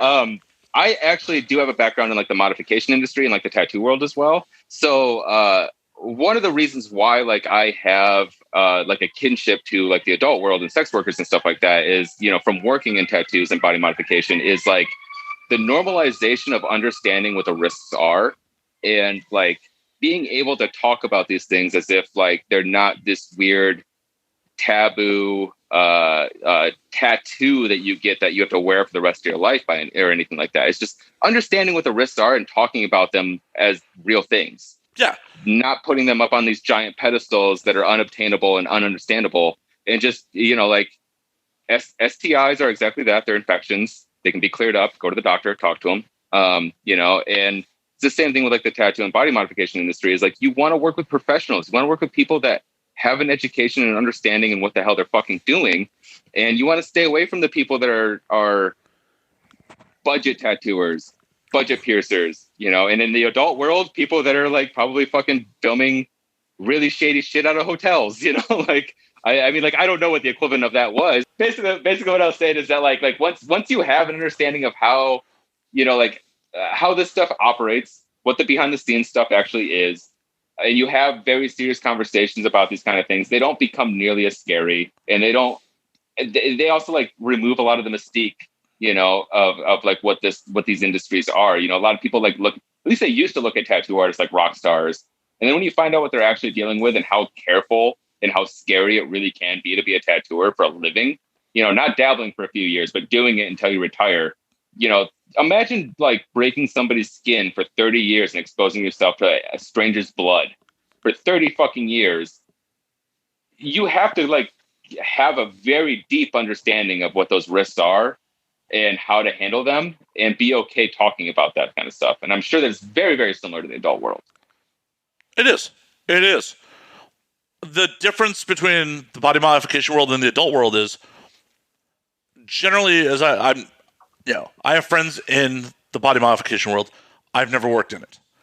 But from one of my understanding of it is you're apprenticing in the body modification world for quite some time before you're just let loose and go. For the most part, yeah. The adult entertainment industry throws you into the fucking deep end. You're 18-year-old, you're hot 18-year-old and you want to do porn? Welcome to doing porn. Yeah. Unfortunately, a lot of people may never break down that, like, the industry doesn't test for HPV or herpes. There's a very high likelihood that you will get it. The fact of the matter is, once you have done a scene, it is on the internet forever, and being a sex worker is not a protected class. If you want to go get a civilian job 20 years from now, someone has every right to fire you at this moment based off of one scene you did 20 years ago. Yep. No one warns you about this shit.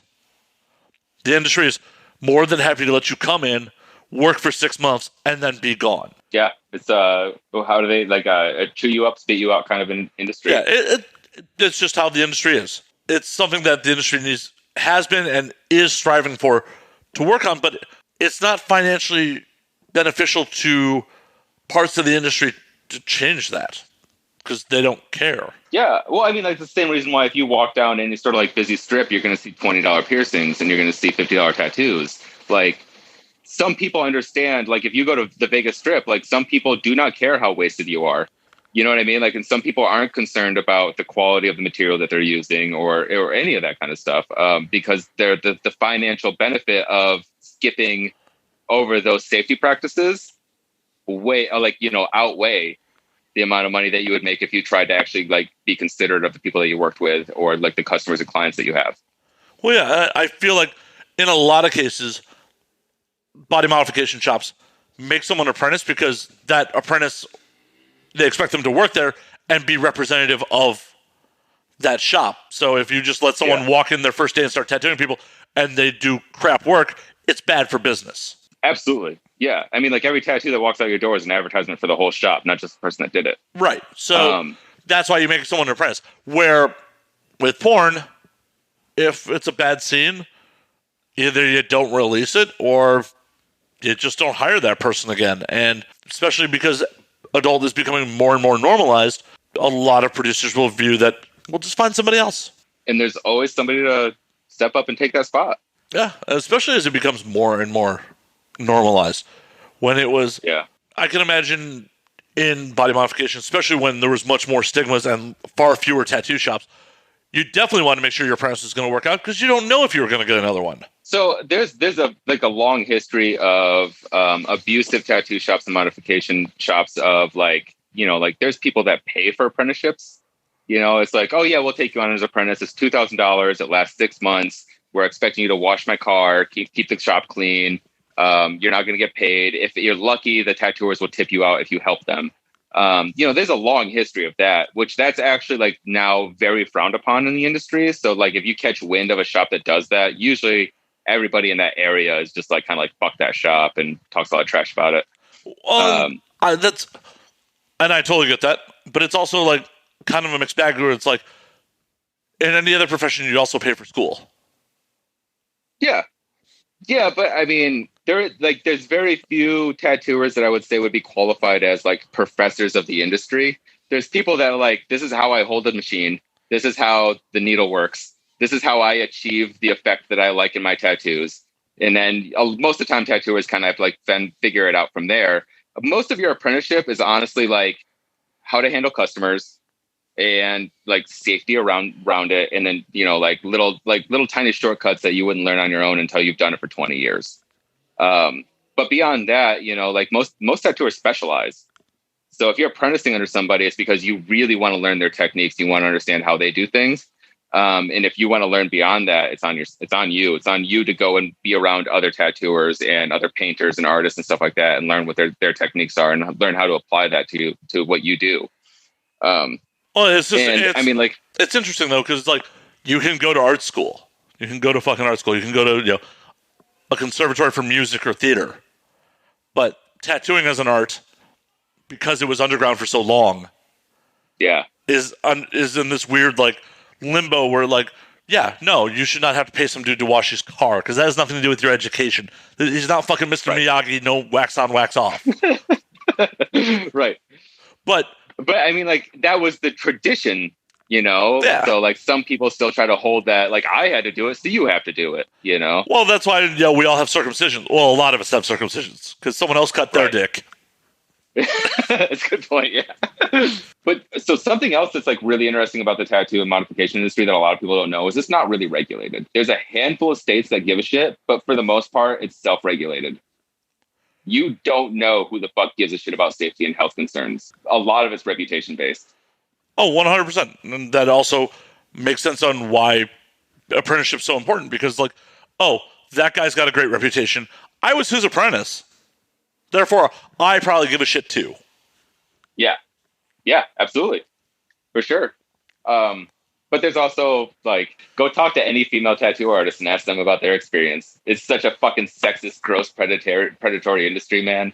Like every female tattoo artist that I know, and it has nothing to do with their ability to be badasses and their ability to stand up for themselves and handle their shit. It has everything to do with like, you have a male tattooer that is the fucking shit. and then they want to take advantage of their position of being in a position of power. And it's just like, well, if you don't sleep with me, this apprenticeship's over.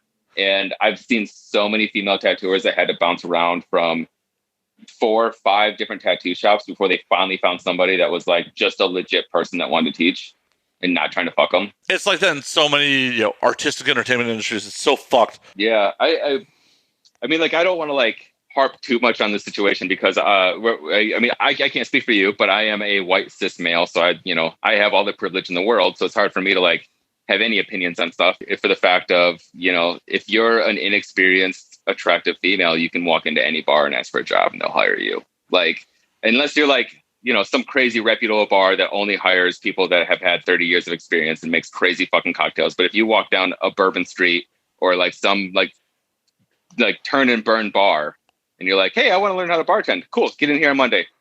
With the exception of LA. LA is fucking weird. Okay. The reason LA is weird like that is because you have so many hot people competing for the same jobs. Interesting. Okay. Not to say that they won't just give a hot person who can't bartend for shit a job, but it's weird. You got to turn in a headshot when you want to bartend here. No shit. Hell, I put in for a barback job at a dive bar when I first moved out here, and they wanted a headshot as a barback. That's insane. That's crazy. One of my exes moved out here from Chicago. She was looking for bar jobs. She sat down with the bar manager, and they're like, so what are you here to do? She's like, bartend? She's like, no. Like, I'm a musician. He's an actor. He does this. So what are you here to do? She's like, bartend? It was just such a foreign concept. The service industry here is so weird like that. Like, yeah. So it's not just being hot. It's like, it's a whole thing here. But LA is very much the exception, not the rule, because a lot of hot people from everywhere just come here. Good point. Yeah. Yeah. You you're the epicenter of hot people in America. Yeah, I mean, and I don't mean to like bring it back to like Kumas stuff or anything like that, but I think that like one thing that I really do appreciate about Kumas is that they've always like brought badass women up into higher positions and into management and stuff like that. And I don't know, I appreciate the fact that like when I work for a place that gives a shit about talent versus looks. Like, I think that's huge. I think that's like a really fucking big thing because there's a lot of shit in the bar industry that I don't want to do. You know what I mean? And like they'll just be like, oh, you're the veteran guy, so you have to handle this kind of stuff. And it's like, no, she's a fucking badass. Like, let her make the cocktail menu. She wants to do it and she gives a shit. Right. Fucking pay her what it's worth. Let her do it. Like, don't make me do it just because I've been doing it for 10 years. Yeah. That's her job. I'm the marketing guy. I'll market her cocktails. Yeah.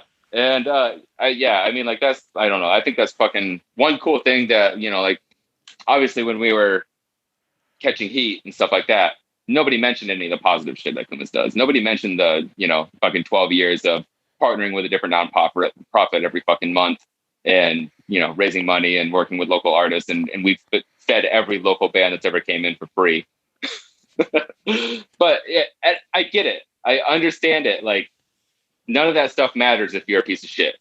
None of the positive things matter at all whatsoever if you don't have the capability of being like a decent human being that doesn't treat people like lesser than. But I don't think that's the case in our scenario. Otherwise, I wouldn't work there. But again, white cis male.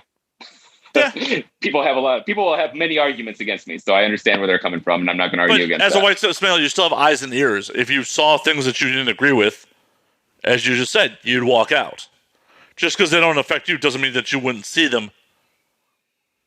Yeah, well, not even like so much as like a walking out. Like, I think it'd be like I would handle it. I would do what I could do from my position.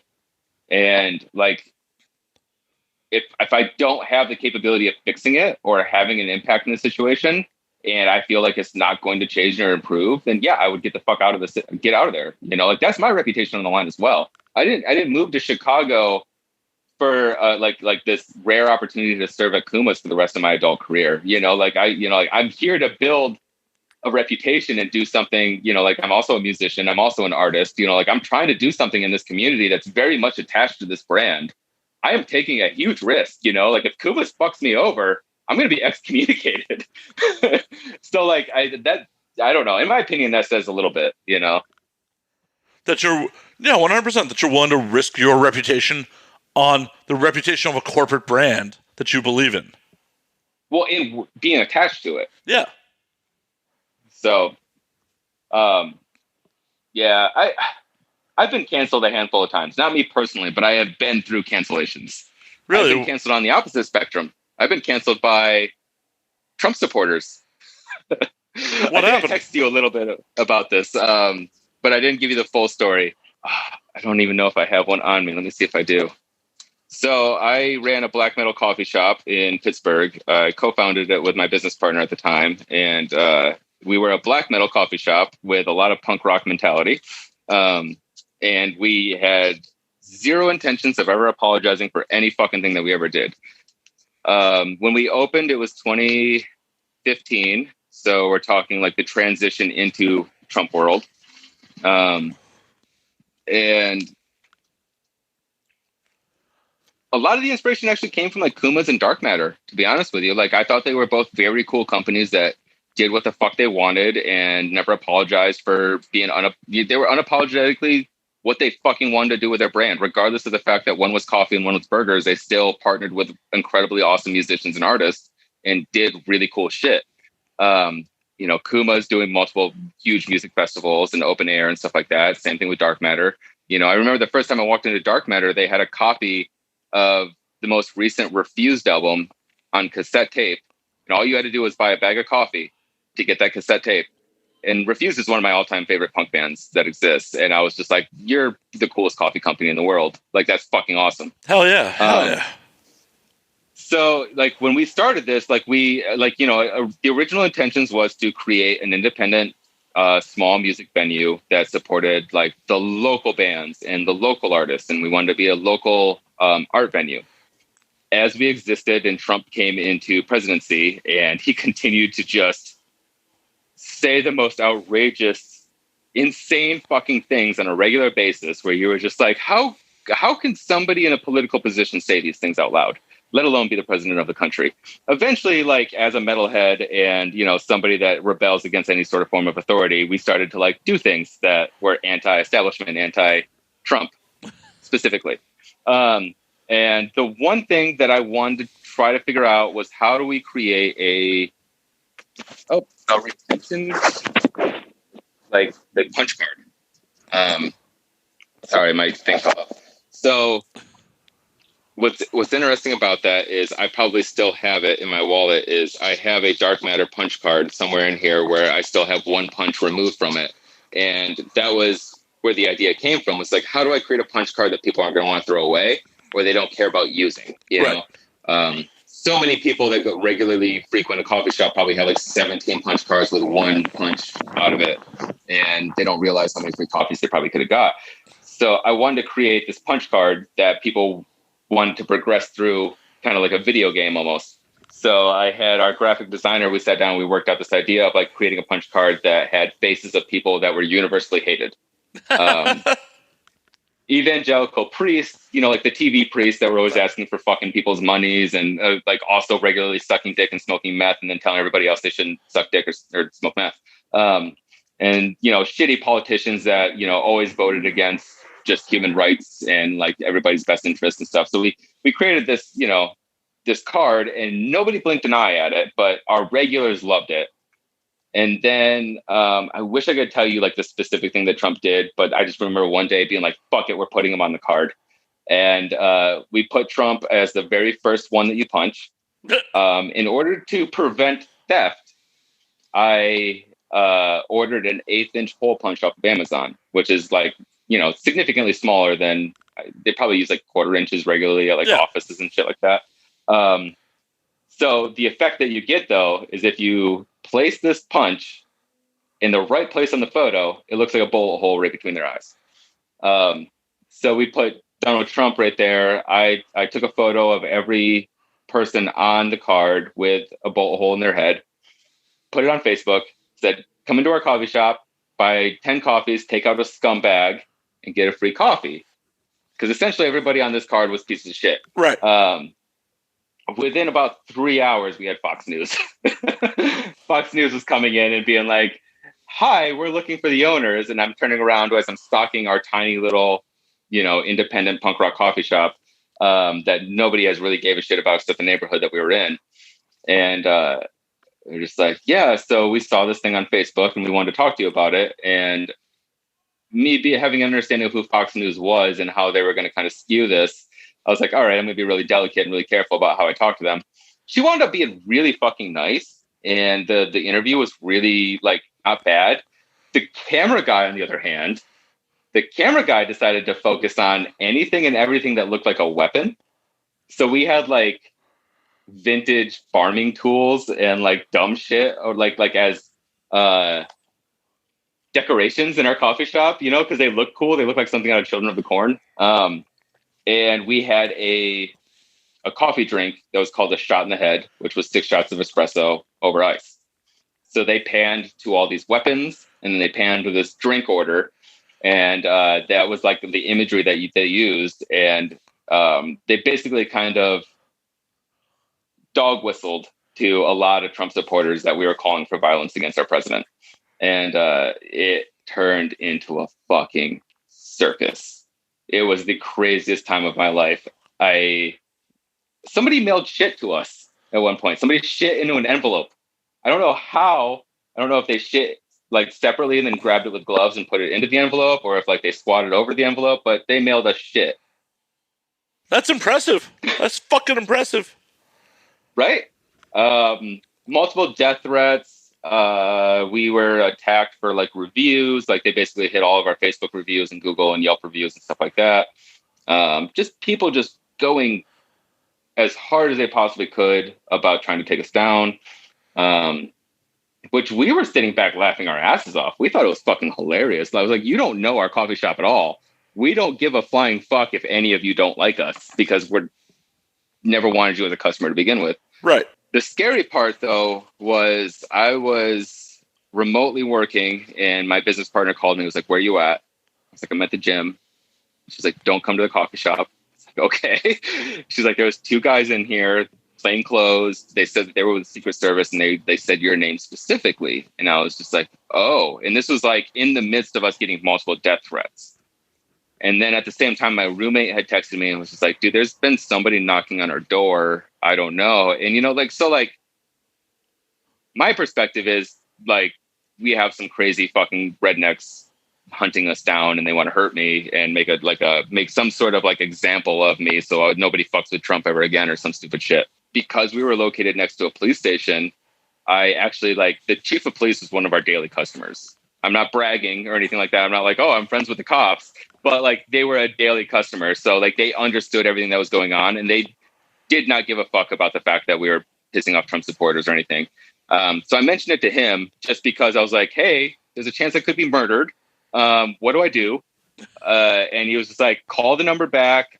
Tell them to meet us here at the police station. I will be a witness to the conversation. If they are who they say they are, then they'll actually come down here and we'll all talk. If they are not who they say they are, they won't come around. You don't have to worry about it." They showed up.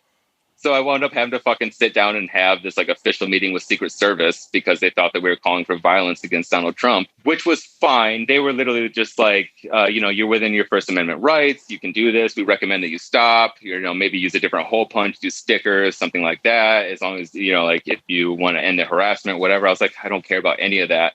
The legitimately scary part, and I'm going to try to get close to the camera so I can show you this. They called me at maybe they came into the coffee shop looking for me at maybe 11 a.m. We met with them around 1 p.m. So a 2-hour span. In the middle of the table, and this could have been an intimidation factor. I don't know how much credit I want to give these people. In the middle of the table was a manila envelope.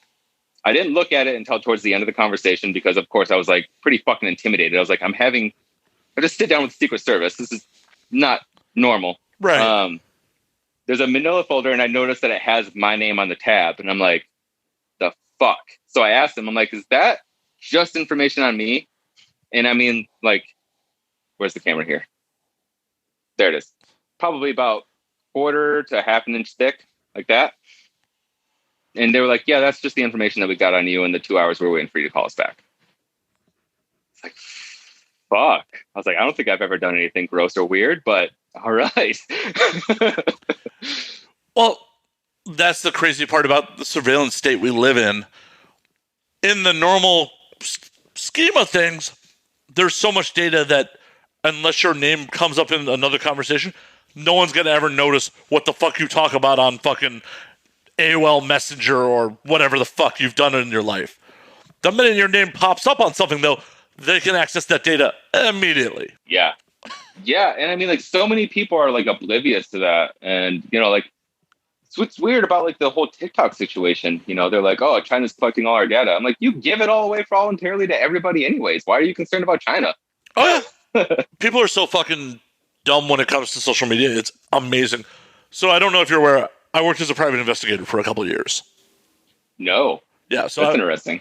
So I was a PI for a couple of years, and I was mostly working workers' comp cases. Do you know how many people would self-incriminate on their social media? Like, I don't need to even go out and do surveillance. Like, man, you're out on vacation fucking skiing on your Instagram, dummy. Oh yeah, you hurt your ankle at work and you need to get paid out for it. How are you skiing? What the fuck? Yeah. Exactly. Like, I would witness this all the time. Like, because before you ever went and worked surveillance on somebody, you do a dive into their social media. And without fail, people would just do dumb shit on their social media, like, wide open, just like, look at me, my arms, dumb shit like, oh, you're making my job so fucking easy right now. So would you just like, were you like working for like an independent company and then like other companies would kind of hire you guys to see if they were, like claiming like false claims? Yep. The insurance companies would hire the investigation agency I worked for, and off to the races. What wound up getting you out of that?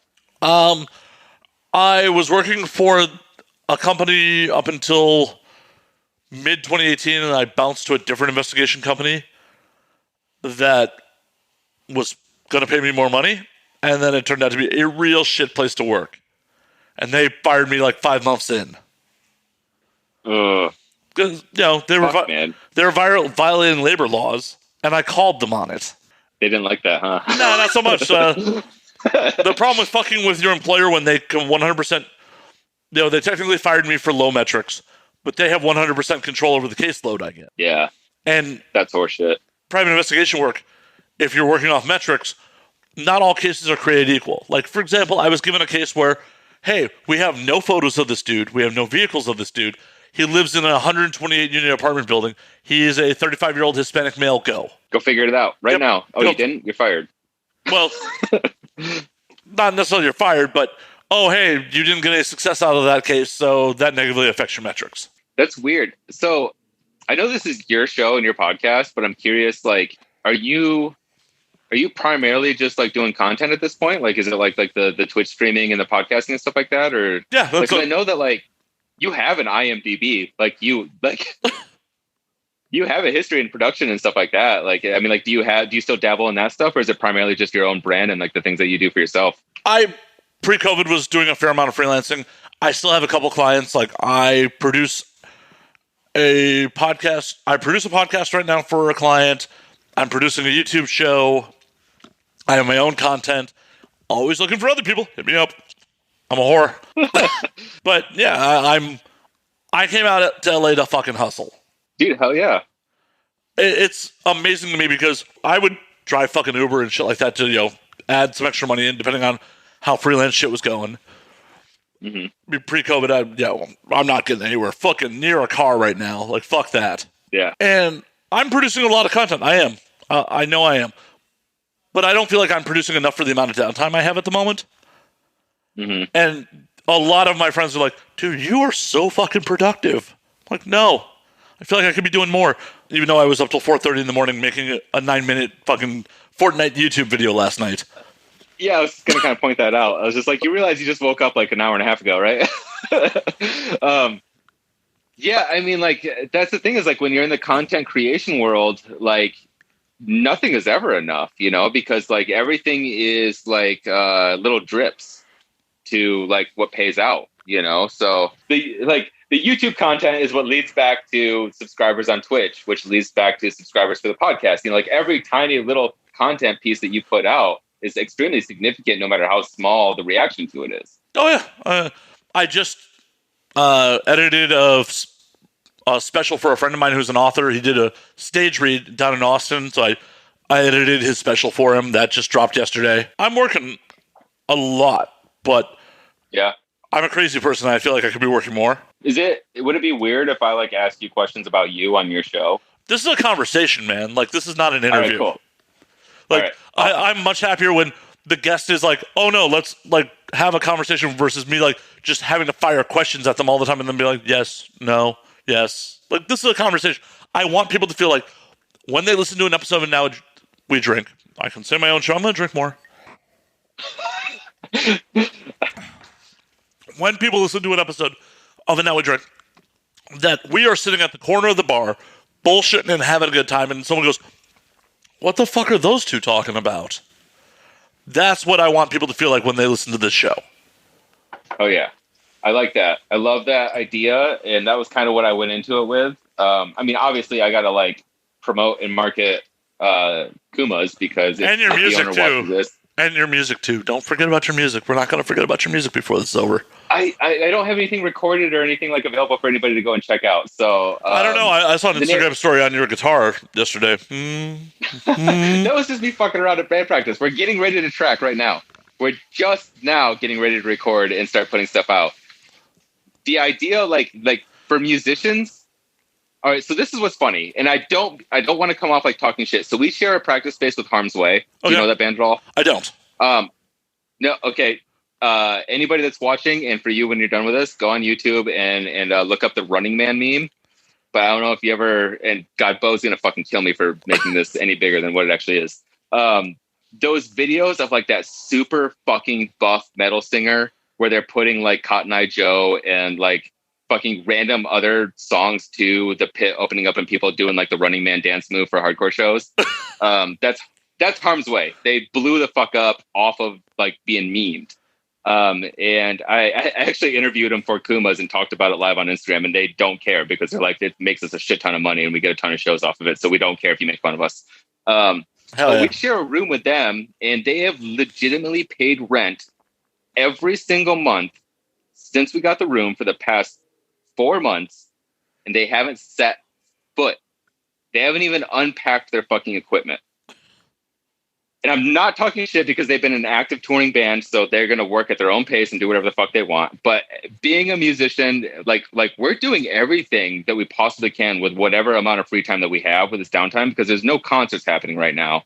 So we understand that as a new band, we can record, we can get artwork, we can get merch, we can start to build a YouTube presence, we can start to build a social media presence, all these things that we're like starting to work on and get ready and like kind of push this kind of stuff. And then we're sharing a space with an extremely professional hardcore metal band, and they're all streaming Twitch right now. like that's what they're doing with their fucking pastime right now. Twitch is becoming a huge place for musicians right now. Like, it really is.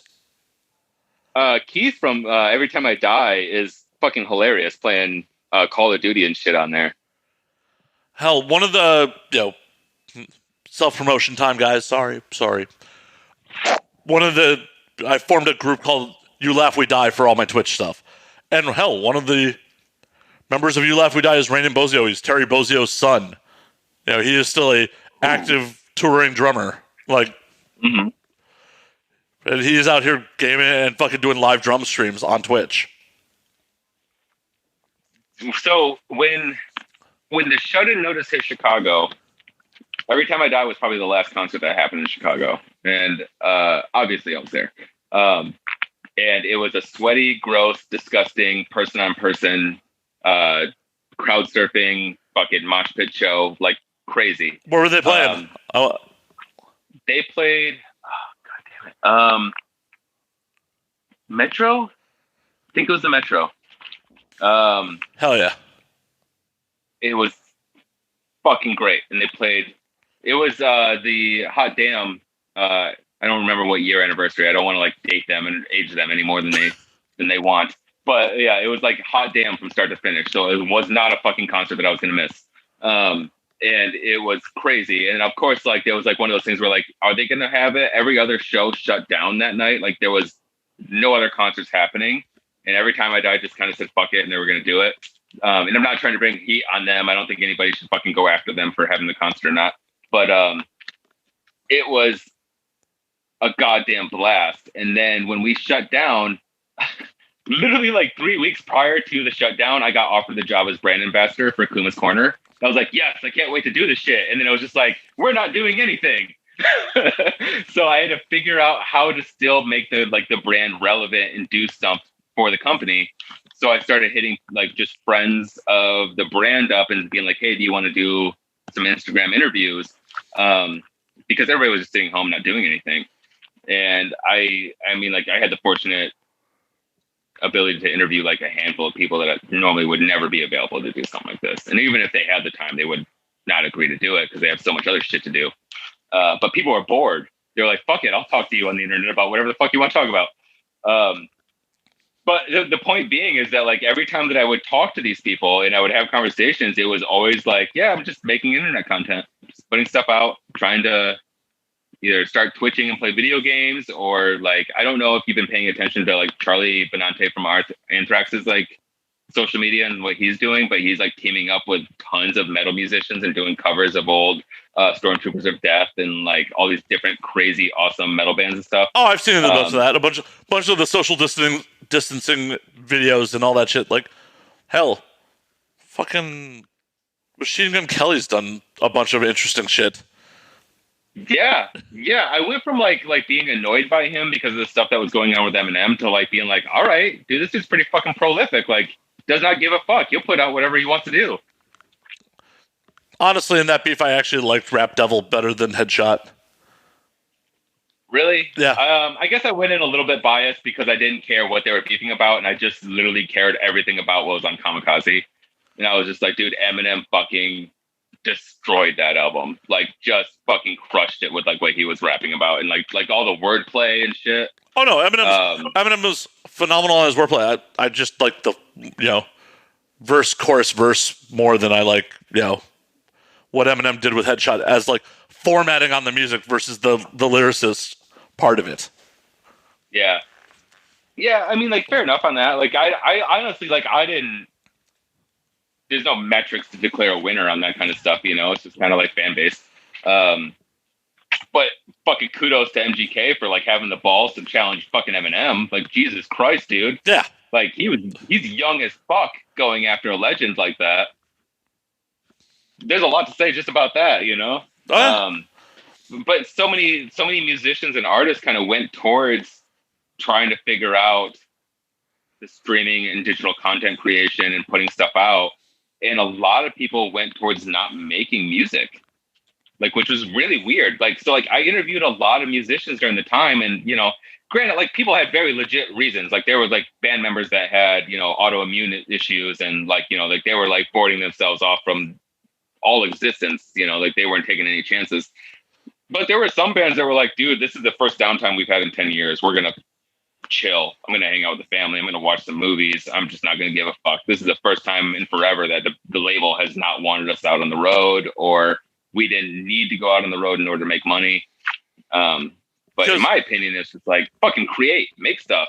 Well, I do too, but I definitely get it for those guys, especially because we're in the weird post-Napster, post-LimeWire world where bands have to tour to fucking make a goddamn living. Yeah. And who knows if they're starting to make internet content, what their deals are, if their label's just going to eat a fucking chunk of it. Do they have some 360 deal where like, oh yeah, we're going to slave in this one little window of downtime I possibly have, and I don't give a chunk of it away to the label. Or I'm going to just chill and actually have a relationship with my family, my friends, like be off the road. Well, so like a lot of the conversations that I actually had with a lot of the musicians was like, how do you think this is going to change shit? And, like the biggest one was like, I think this is going to eliminate gatekeepers. I think a lot of artists are going to learn that they don't fucking need these people. They don't need Spotify. They don't need labels. They don't need any of these people. They can go direct to their fucking fans and they can make great money doing it. And those people give a shit. Like, Well, they care a lot. especially with music. Music is such an interesting art form compared to everything else. You don't see people generally wearing Quentin Tarantino shirts or fucking. Although I would buy one if they fucking sold them. I mean, they do. They do make Pulp Fiction shirts and stuff like that. But Tarantino is Tarantino. You don't see someone rocking a Steven Spielberg shirt. People identify with fucking bands. People like. I may hate everything that Metallica has done post the Black Album for the most part. I will still wear a Metallica shirt. Yeah. They still fucking kill it, dude. Yeah. And if you're ever bored, man, go on Amazon. There's so many great fucking rock documentaries. Like, that's what I did with my downtime, is I like play guitar and watch rock documentaries. Hell yeah. I learned weird shit about Green Jelly. You remember that band? Little pig, let me. Yeah, of course. All right, so let's talk about that band for a second, because something that like nobody credits that guy with, he's been a punk rock like dude for so long that he has band members in every city around America that knows his songs, that he literally calls people and says, hey, I want to come play your town. This is the set list I'm playing. I will show up with the costumes. Be ready to headline. And they will go play some shitty dive bar, and they'll headline a dive bar. And like literally he'll show up. It's like him, his kid will play banjo or guitar or some shit like that. And like over 200 fucking people all around the country all know their music. And he can go anywhere he wants in America and go play a concert as him and his son. That's amazing. That's fucking amazing. Nobody talks about that. Nobody talks about the fact that like he's able to figure out some sort of really oddball, strange way of doing tours. Well, that's honestly an amazing way to do tours, because I have so many friends that would be touring musicians, but they can't stand being in a bus or a van with the rest of their band for any length of time. Yeah, good point. Yeah, I mean, unless there's like a huge paycheck, like, yeah, it's insufferable. Well, and that's the thing where, like, I don't know if you're aware that I ran a small label in Chicago in the mid-2000s. I saw like a small sentence about it, but I didn't like see any information about it. Yeah, it was pretty failed. Our biggest claim to fame is I was the second stage sponsor for the '07 Indianapolis Metal Fest. Fuck yeah. Hell yeah. That's big time. Oh, yeah. What bands were on it? Napalm Death headlined. Oh, shit, dude. That's actually kind of a big deal. Oh, yeah, no, there were some really good national acts on that fucking show. It was actually a pretty big deal. And the other biggest claim to fame is, like, I managed Maggot Twat for a little while. If you're Chicago... That's awesome. Yeah. That's pretty awesome. So what happened with the label? So like I would love to understand like what made you want to start a label and like where it kind of went. Okay, so what made me want to start a label is I had a 9-to-5 I fucking hated. Good reason. It was the same 9-to-5 I was still working in Chicago when I left.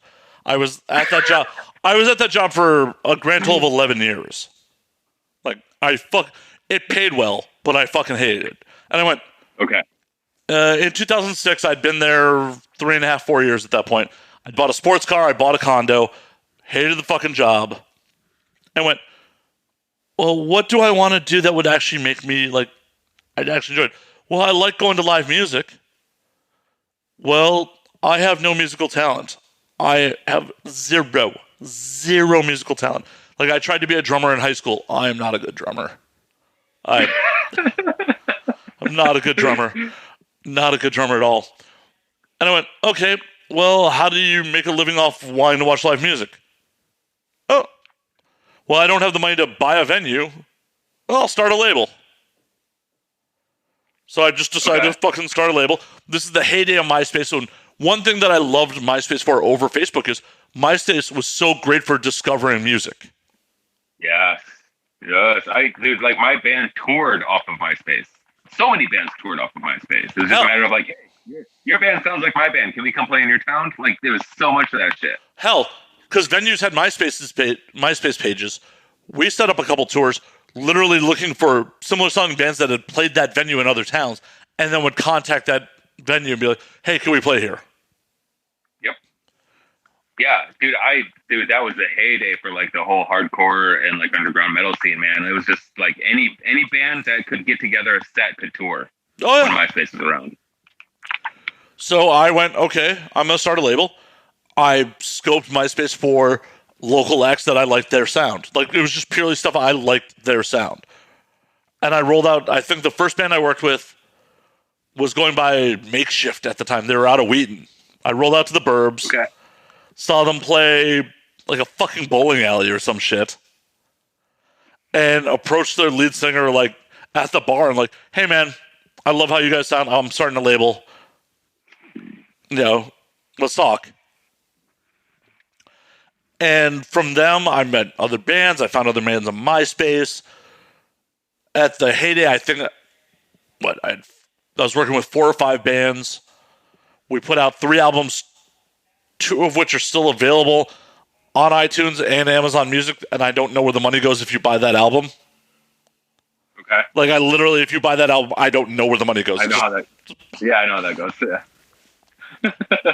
Yeah. My band's record is somewhere on the internet to buy too, and I don't. Who fuck knows gets that money?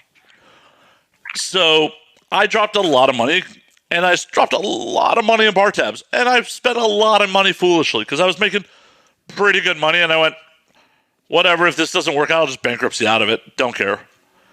And just buying band members drinks.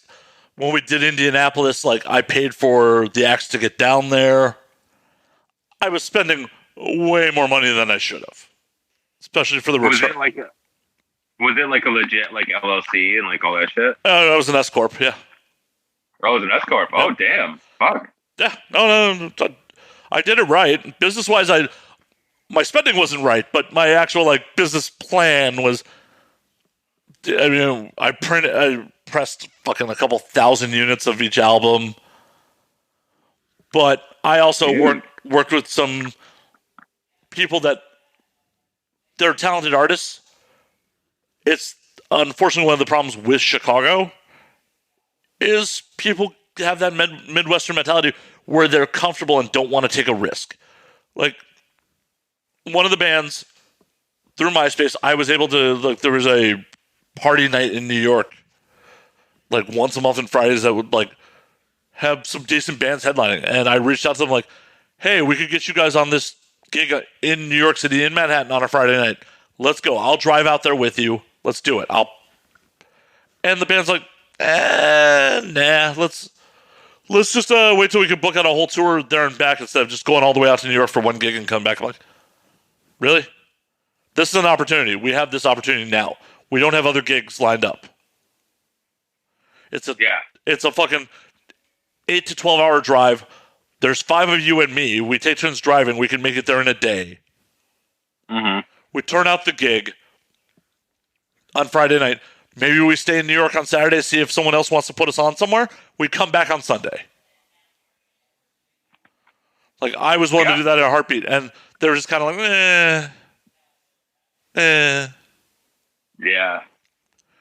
Yeah, I mean, I guess, like, that's the weird dichotomy about, like, labels and bands, you know what I mean? Like, it's like you see an opportunity to blow the band up bigger and make money, and not just for yourself, but also make money for the band, because that's your job as a label, is to make sure that the band is doing well, because otherwise the label doesn't do well. Yeah.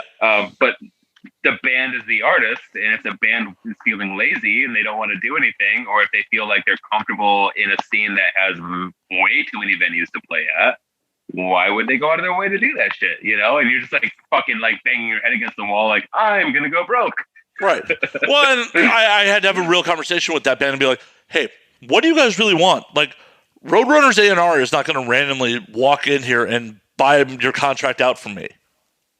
Right. Like, that's not going to happen.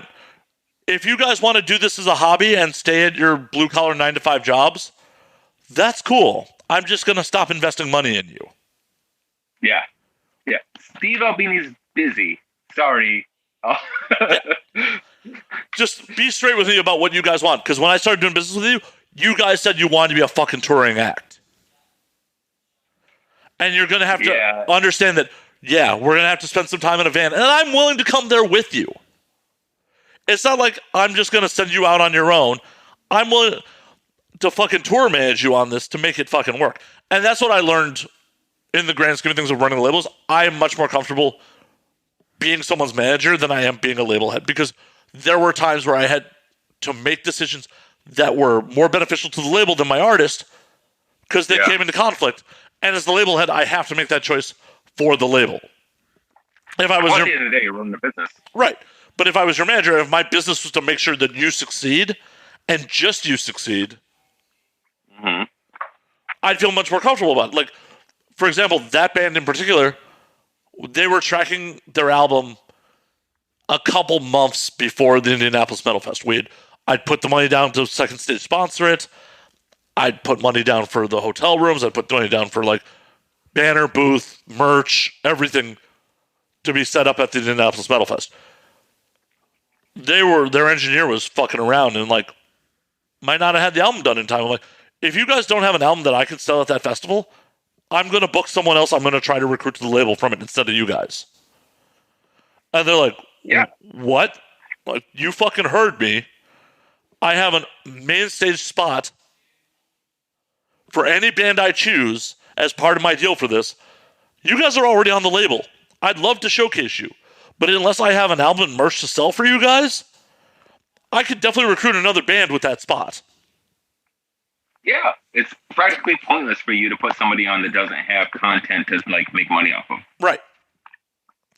Because as the Second Stage sponsor, even though I was a small fucking label and taking on water, do you know how many fucking press kits I got at that festival from bands like regional acts around Indianapolis, Ohio, Illinois, Kentucky? How many? I don't even remember. At least 10 different press kits were handed to me. Like, yeah, dude. Like, bands are hungry, man. Like, people want to do shit, and like when you wind up aligning yourself with a band that doesn't care, you're just like, what the fuck am I doing? Well, one of my other acts was hungry as shit before they signed. The minute they signed, like, the label will handle it. I'm like, hey, assholes, I'm the label. I am the label. I am the label who is managing, like, who is dealing with 3 or 4 other bands, and I have a full-time job on top of it. Yeah. You need to still go out and fucking hand out flyers to your goddamn shows.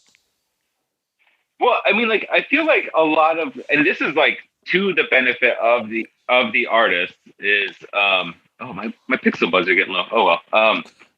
To the benefit of the artist is like so much of the music industry is becoming obsolete. You know, like the idea is that like you had to have somebody to negotiate things on your behalf. But now, like, with the way that social media works, the way that Spotify works, is that like you can literally print out your own metrics and be like, hey, this is our draw. This is how many people listen to us in your city. You should book us. And this is how much you're going to pay us if you want us to come here, because we're going to draw this amount of people. Like, dude, being in a band is like, seriously, like 50 to 75% understanding business. More like if you want to be successful. I'm not saying like if you want to be an artist, right. You just want to create. Different story.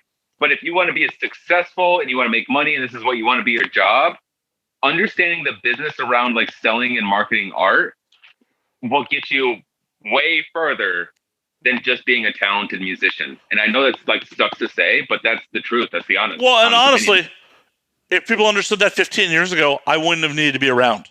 If any of those people I worked with understood that 15 years ago, because you definitely could still do that in the MySpace era. You definitely still could have. But I feel like that was the tipping point with the MySpace era. That was when bands were able to start taking it into their own hands. 100%. But I still found a lot of business from people who weren't confident about doing it. And the thing about it is, I never went to school for this shit. I literally picked up like the business of music and a handful of other books and dove into it and understood like publishing, mechanical royalties, the industry's terms. I had an entertainment lawyer draw up a fucking 40-page standard contract, which I just still to this day disagree with some of the parts of. But, you know, I learned on the fly. As some of my friends at the time went, that was your college education. These artists, and more power to them, were more concerned about creating art than the business. And that's where my niche came in. But the problem was they weren't willing to take the risk and create art. They were like, I want to create art and be safe about it. Well, all right. So this is going to be controversial. The next statement that I make is going to be controversial, and if it pisses people off, I'm sorry, but this is just the honest truth. There's no such thing as the Beatles anymore. There's no such thing as Jimi Hendrix anymore. There's no such thing as being the next Nick Cave. There's no such thing as being like the next breakout fucking artist. There's a billion people that are amazing, incredible, creative artists and musicians that will give you a run for your fucking money no matter how good you are. I'm sorry. That's just like this reality of it is that, and these are pastimes. These are fucking hobbies that people do while also working full-time jobs, and they're outshining you when it comes to creativity.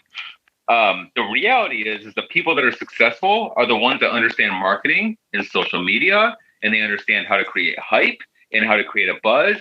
I look at the fucking band Ghost. No offense to anybody watching this, and I know I represent Kumas, and I know that they have like a history of like doing cool ghost burger and stuff like that.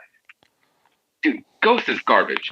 And fucking hate on me for all you want. Please don't hate Kumas for that, but I do not like the band Ghost.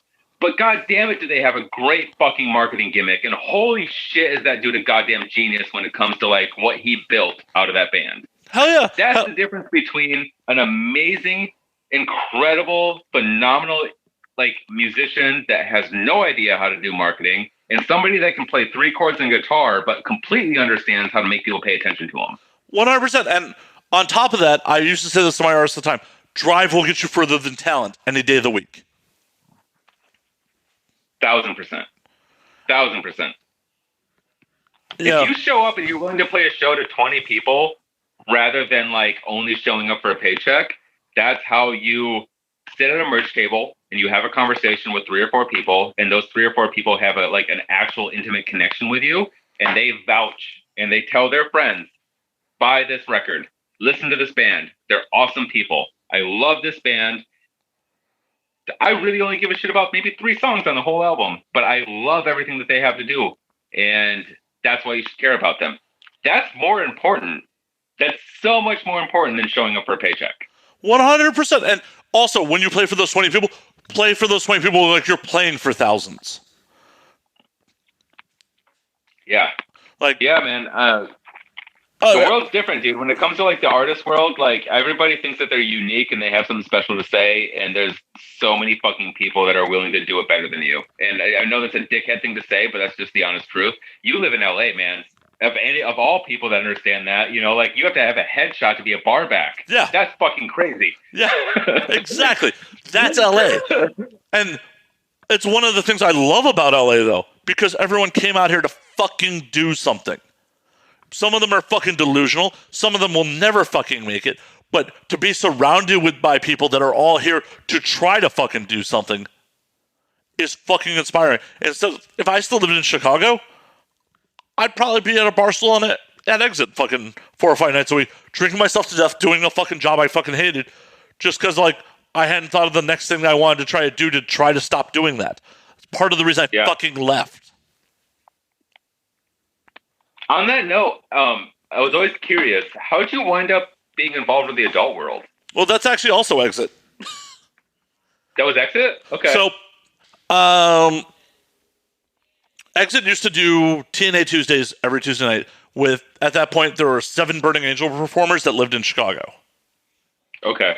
And I was just fucking there all the time. And I had a security background, and through them, I met other people in the industry. And, you know, because of my security background, I started going on the road with girls and shit like that. Okay. Going to strip clubs, scooping dollars, shit like that. You know, I've held almost every shit job in porn you can think of. All right. Do you know Archie? Yeah, I know Archie. Of course I know Archie. All right. I've met Archie a few times. That dude's fucking awesome. Oh, yeah, no, Archie's fucking great. Yeah, I love seeing him on like all the girls' Instagrams and shit like that. I'm just like, oh, there's a dude that loves fishing and then goes and hangs out strip clubs. Yep, that's Archie. Yeah, no, I've known Archie forever. Like the roadies, like there's only a handful of us. Like I haven't done a roadie gig in a number of years, but at the time there's Archie, there's a handful of other people. That's about it. That were like the regular roadies. Mm-hmm. So like that's basically kind of like your connection to the adult world, which led to like the podcast and the content that you're doing now. Yeah. So basically what happened was in 2011, I was looking to bail Chicago anyways. I fell in with Tegan Presley and her husband at the time, who was a director for Adam and Eve. Okay. And he said, hey, move to Vegas. I'm opening a studio. I'll have work for you. I wanted to get the fuck out of Chicago. Like, I was debating between LA and Vegas anyways. Said, fuck it, let's do it. I was in the middle of short selling my condo. Short sold my condo. It closed. Fucking drove out to Vegas August of 2011 and never looked back. That studio never opened, but I Got continued. you where you needed to be. Got me where I needed to be. I actually transferred my day job from Chicago out to Vegas. So I was still doing that while roadieing for girls on weekends. And then in 2014, I finally quit that day job. I was just burnt out. I was done. Because after I moved to the West Coast, they promoted me, and I was traveling full time. Okay. Hell, 2014 alone, the last year I was there, I had 300 nights in Marriott properties and flew 149,000 miles. Jesus Christ, dude. Yeah. So I mean, is that performance based? Like, is that a performance based gig, or is that just like you're gone for the weekend, you get X amount, and then a per diem, or? With the roadieing gig, yeah, it was literally like, depending on who I was working for, like you made this much per show, like depending on the girl, they'd have 2 or 3 shows a night, and then they'd take care of my housing, and my food. Oh, right on. Yeah. Okay. And then that was basically, how did you wind up with an IMDb and winning a fucking porn award for your non-porn performance? Best non-sex performance. I was nominated. We did not win, sadly. Oh, sorry. I'm sorry for getting ahead of myself. We won best comedy. I did not win for best non-sex performance. Well, all right, but give me that story though. I'm super interested. Well, sorry to the audience that has heard this story a handful of times. So, because you're around, I'd PA for people, and Joanna Angel was doing Jews Love Black Cock, and she made a point to, if you did not have a black penis in that movie, you were actually Jewish in real life. Okay. So, she hit me up and hey, Matt, do you think you could play a rabbi? I'm like, sure, why not? Because originally she was going to cast Tommy Pistol, but she felt it was important to actually cast Jews. So good on her. Yeah. So I rolled through on set, and took me a bunch of takes to get it right. I still can't do that accent on command. A bunch of takes. I think Mike Quasar was getting a little frustrated with me. But we knocked it out, and then we campaigned pretty hard for best comedy, for me winning best non-sex performance. Because I was doing the podcast at that point, I know a lot of publicists and a bunch of people at AVN, because I interact with these people to promote episodes all the time. So, a lot of campaigning on my part to be like, best non-sex performance, come on. And this is proof that AVN is not rigged. My roommate votes on the awards. I did not win. Oh, gotcha. Okay. I see what you're saying. If on a minor award, if my roommate couldn't rig it for me, it's a legit show. It's a legit fucking process. That's awesome. What's interesting, anybody that is even mildly aware of my connection to Kumas, I actually had the awesome opportunity to interview Aaron Smallhands and Joanna during the shutdown and stuff like that. Are you guys going to start carrying dooms? I want to. Aaron said he was going to mail me out a bottle. I'm still waiting. I mailed him out a bunch of Kumas merch. If he watches this, I'm calling him out now. I should just message him and be like, dude, send me a fucking bottle of Dooms. I want to try it. It's good. He was filming some crazy, weird music video the other day that I was watching. He has a whole fucking mural dedicated to him on some wall of a bar. Good on him. But yeah, they were, they were really, really fun to talk to, and they are super progressive and understanding of the whole thing. And clearly during the shutdown, they had tons of free time, so they were down to do the interview. But yeah, they were a lot of fun to have a conversation with. And Aaron is a really cool musician, and we wound up connecting on the old hardcore scene. And he grew up on Christian hardcore and Christian metal and shit. Such a weird connection. But he's the son of a preacher man. Talking about that. Yeah. I love that. I love that aspect about him. Because it ties into everything that he does so perfectly. Oh, it's wild. I mean, my audience has heard me talk about this, but Aaron used to just be a bartender that Joanna dated. Yeah, well, like that was like he gave the whole story of like Joanna was just like, I could save a lot of money if you would just fucking act. And he was like, all right, I guess. And she was like, well, what's your porn name? And he just like wrote down Small Hands and got stuck with it for the rest of his career. Well, it wasn't even like his first scene that he got stuck with Small Hands. His first AVN, because you got to put your performer name on your badge, he just wrote down Small Hands just as a joke on his badge.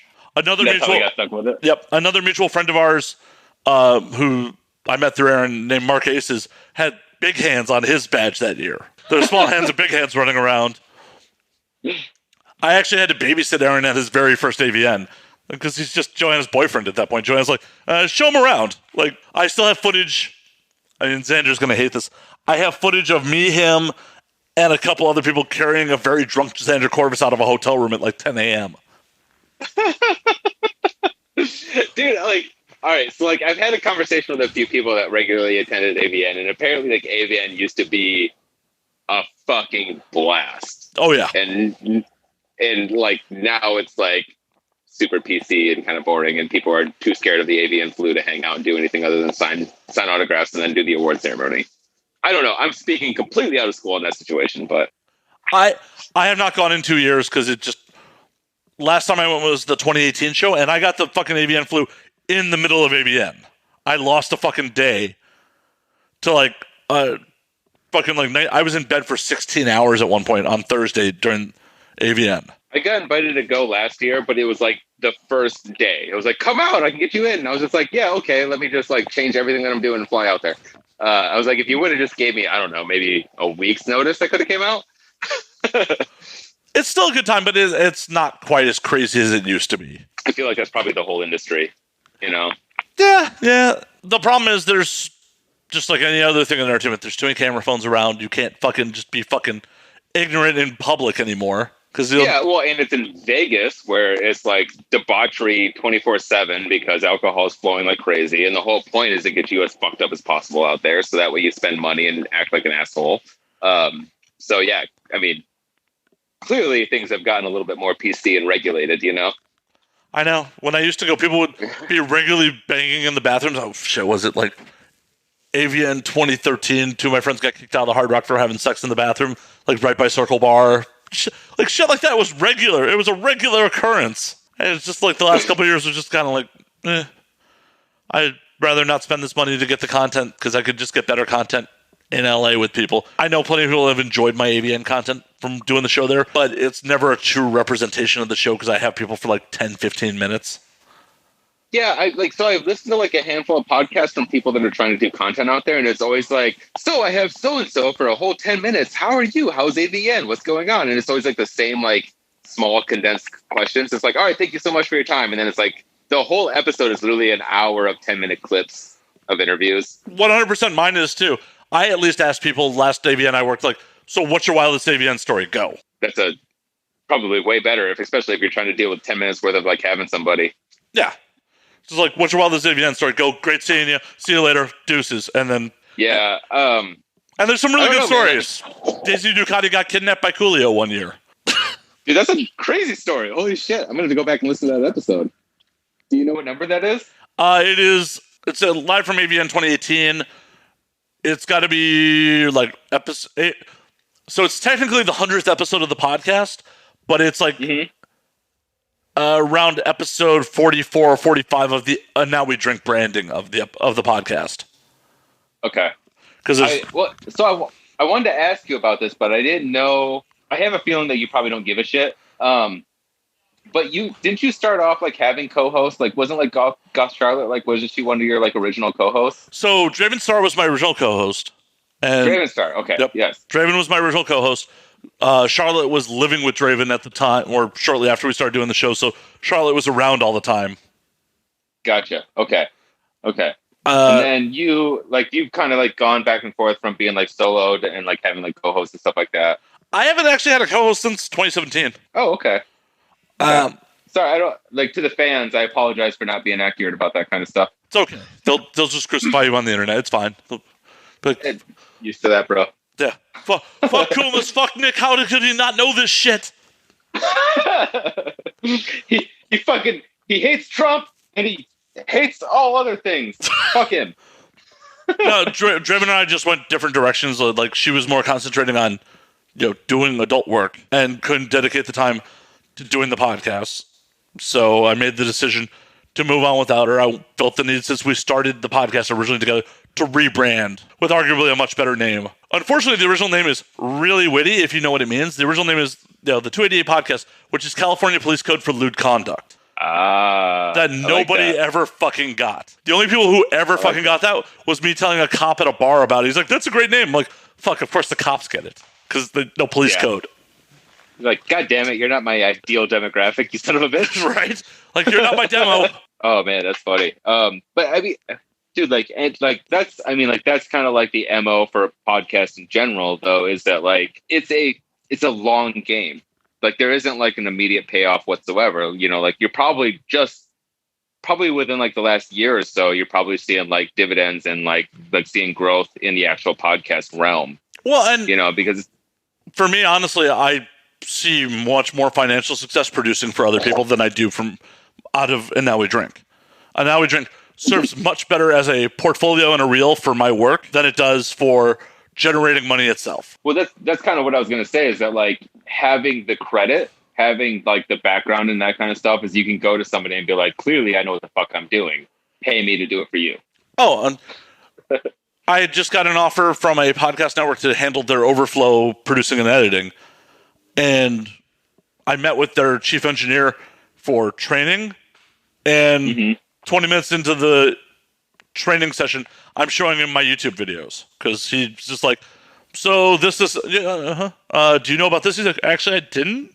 Like, I do this for a living. Yeah. So yeah. I mean, like, that's the thing, is that like most people that are self-taught in the content creation world have like such a deeper understanding of like the minutia, like the stupid shit, like understanding that like this not only needs to go out on all my normal platforms, but I have to put clips out on Twitter. I have to put clips out on Instagram. Like, those tiny little things is what brings in an additional couple hundred views and listens or whatever. And that's what people tend to ignore and pretend like that's not a big deal if they do that kind of stuff. And every time that we were ever trying to launch a podcast on our network, trying to explain to them the amount of actual work that goes beyond just showing up and recording the episode, they would just look at us like dumbfounded. Like, wait, you mean I gotta like have a show outline, and I gotta like have an intro, and I gotta license music for the beginning of our intro, and like just all these like tiny little things that you're like, dude, this is all just part of typical production. And they're just like, oh, I just wanted to interview and talk to cool people. Well, you got to build a fucking following, dude. Nobody's not going to just sit down and talk to you. Hey, to be fair, I have never done a show outline for this show ever. Not once. You have the show for that, though.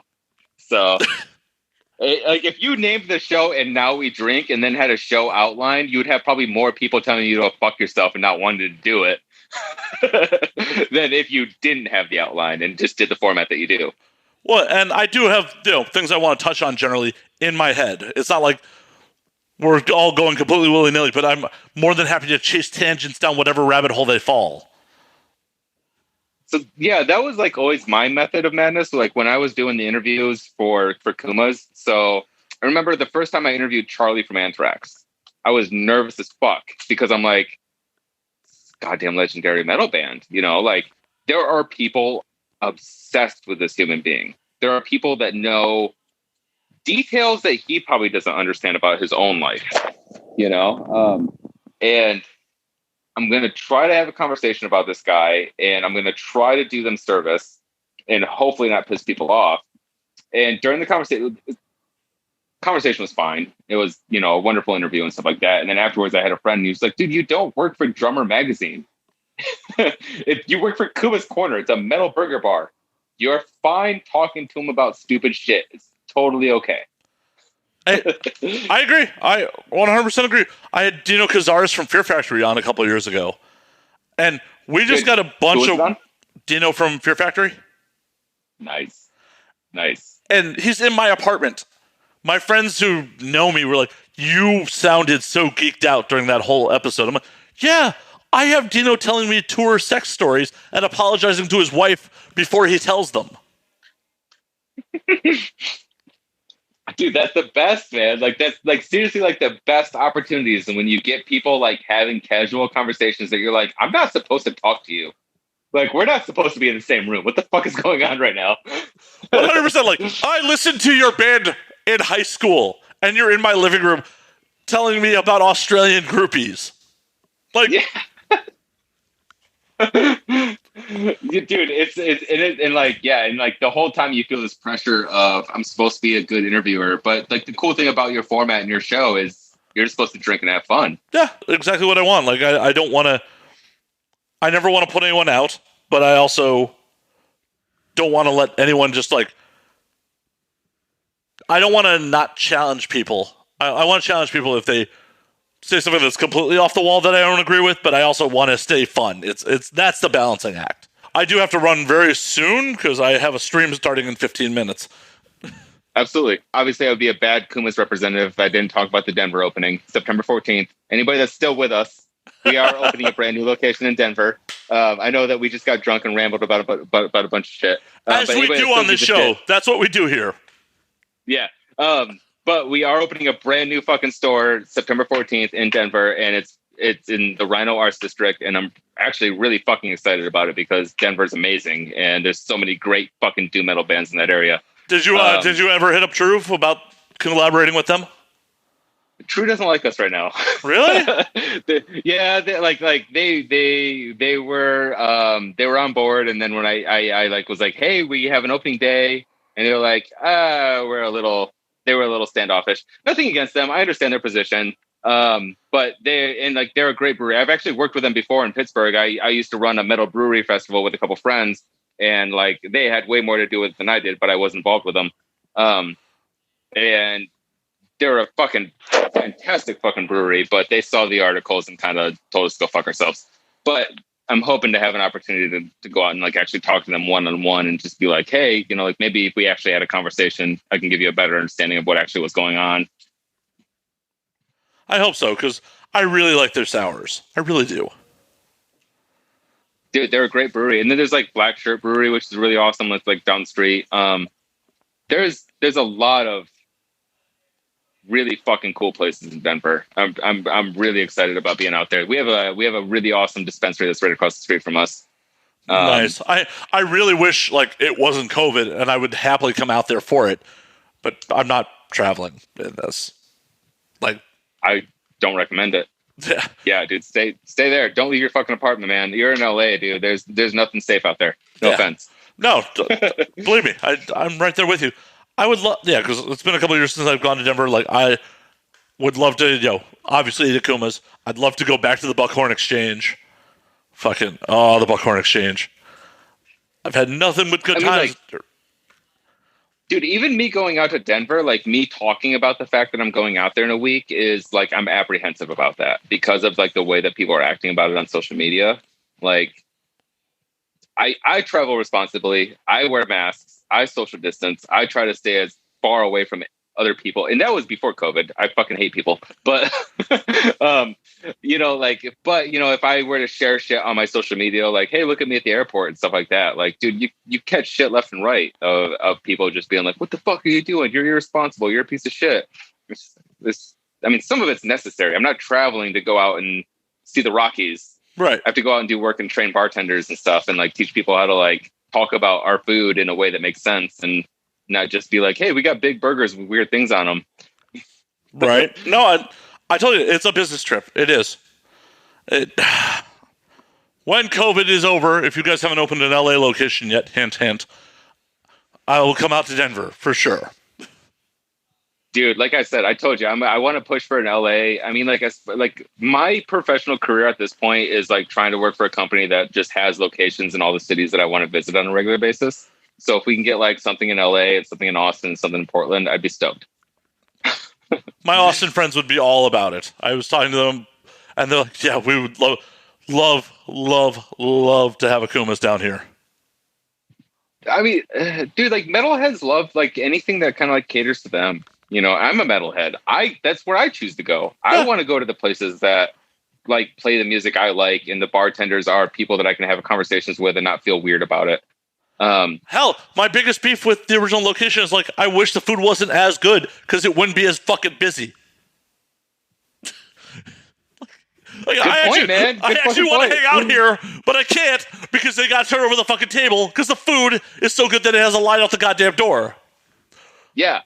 Yeah. I mean, like, dude, what's funny is that, like, now that I've been, like, doing, like, social media stuff, and I'll tell people, like, we have vegan options. And people are like, oh, what's next? You're going to let people modify their burgers? And it's just like, oh my God, it's 2020. We have to, like, kind of cater a little bit to our customers. Like, we can't be the same Kumas that told vegans to go fuck themselves. Like, 2 thumbs down. I know, dude. 2 thumbs down. I know. But vegan people aren't that bad. Come on.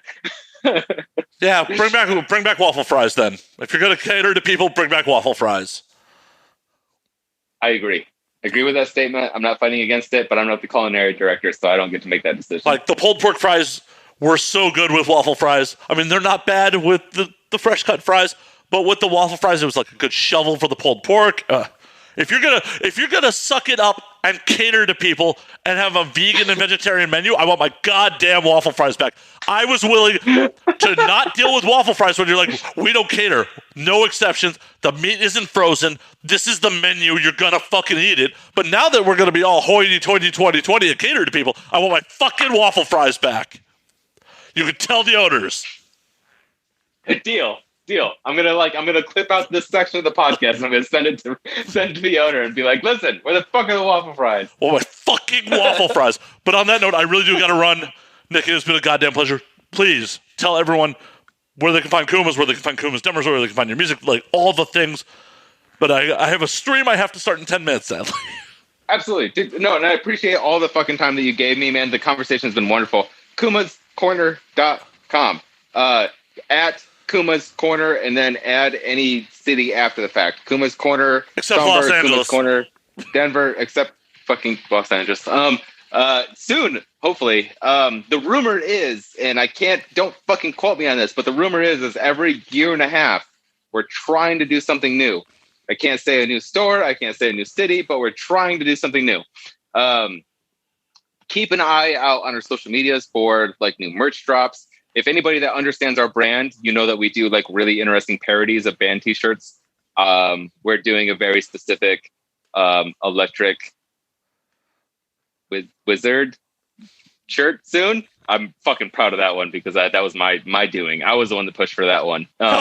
And we re-released a couple t-shirts, and obviously October is coming up. So anybody that's like metal, satanic, occult themed knows that we have cool shit planned for, October.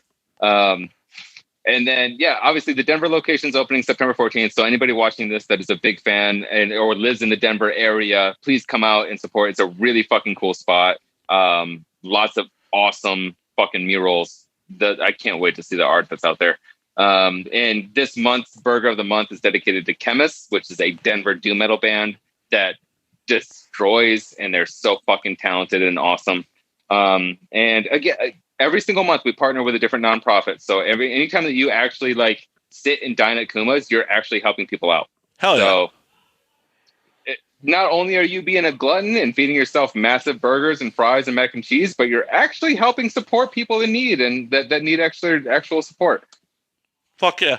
Also, please bring back the Black Oak, Arkansas. I miss it so much. Wait, say it again. Sorry. Please bring back the Black Oak, Arkansas. I miss it.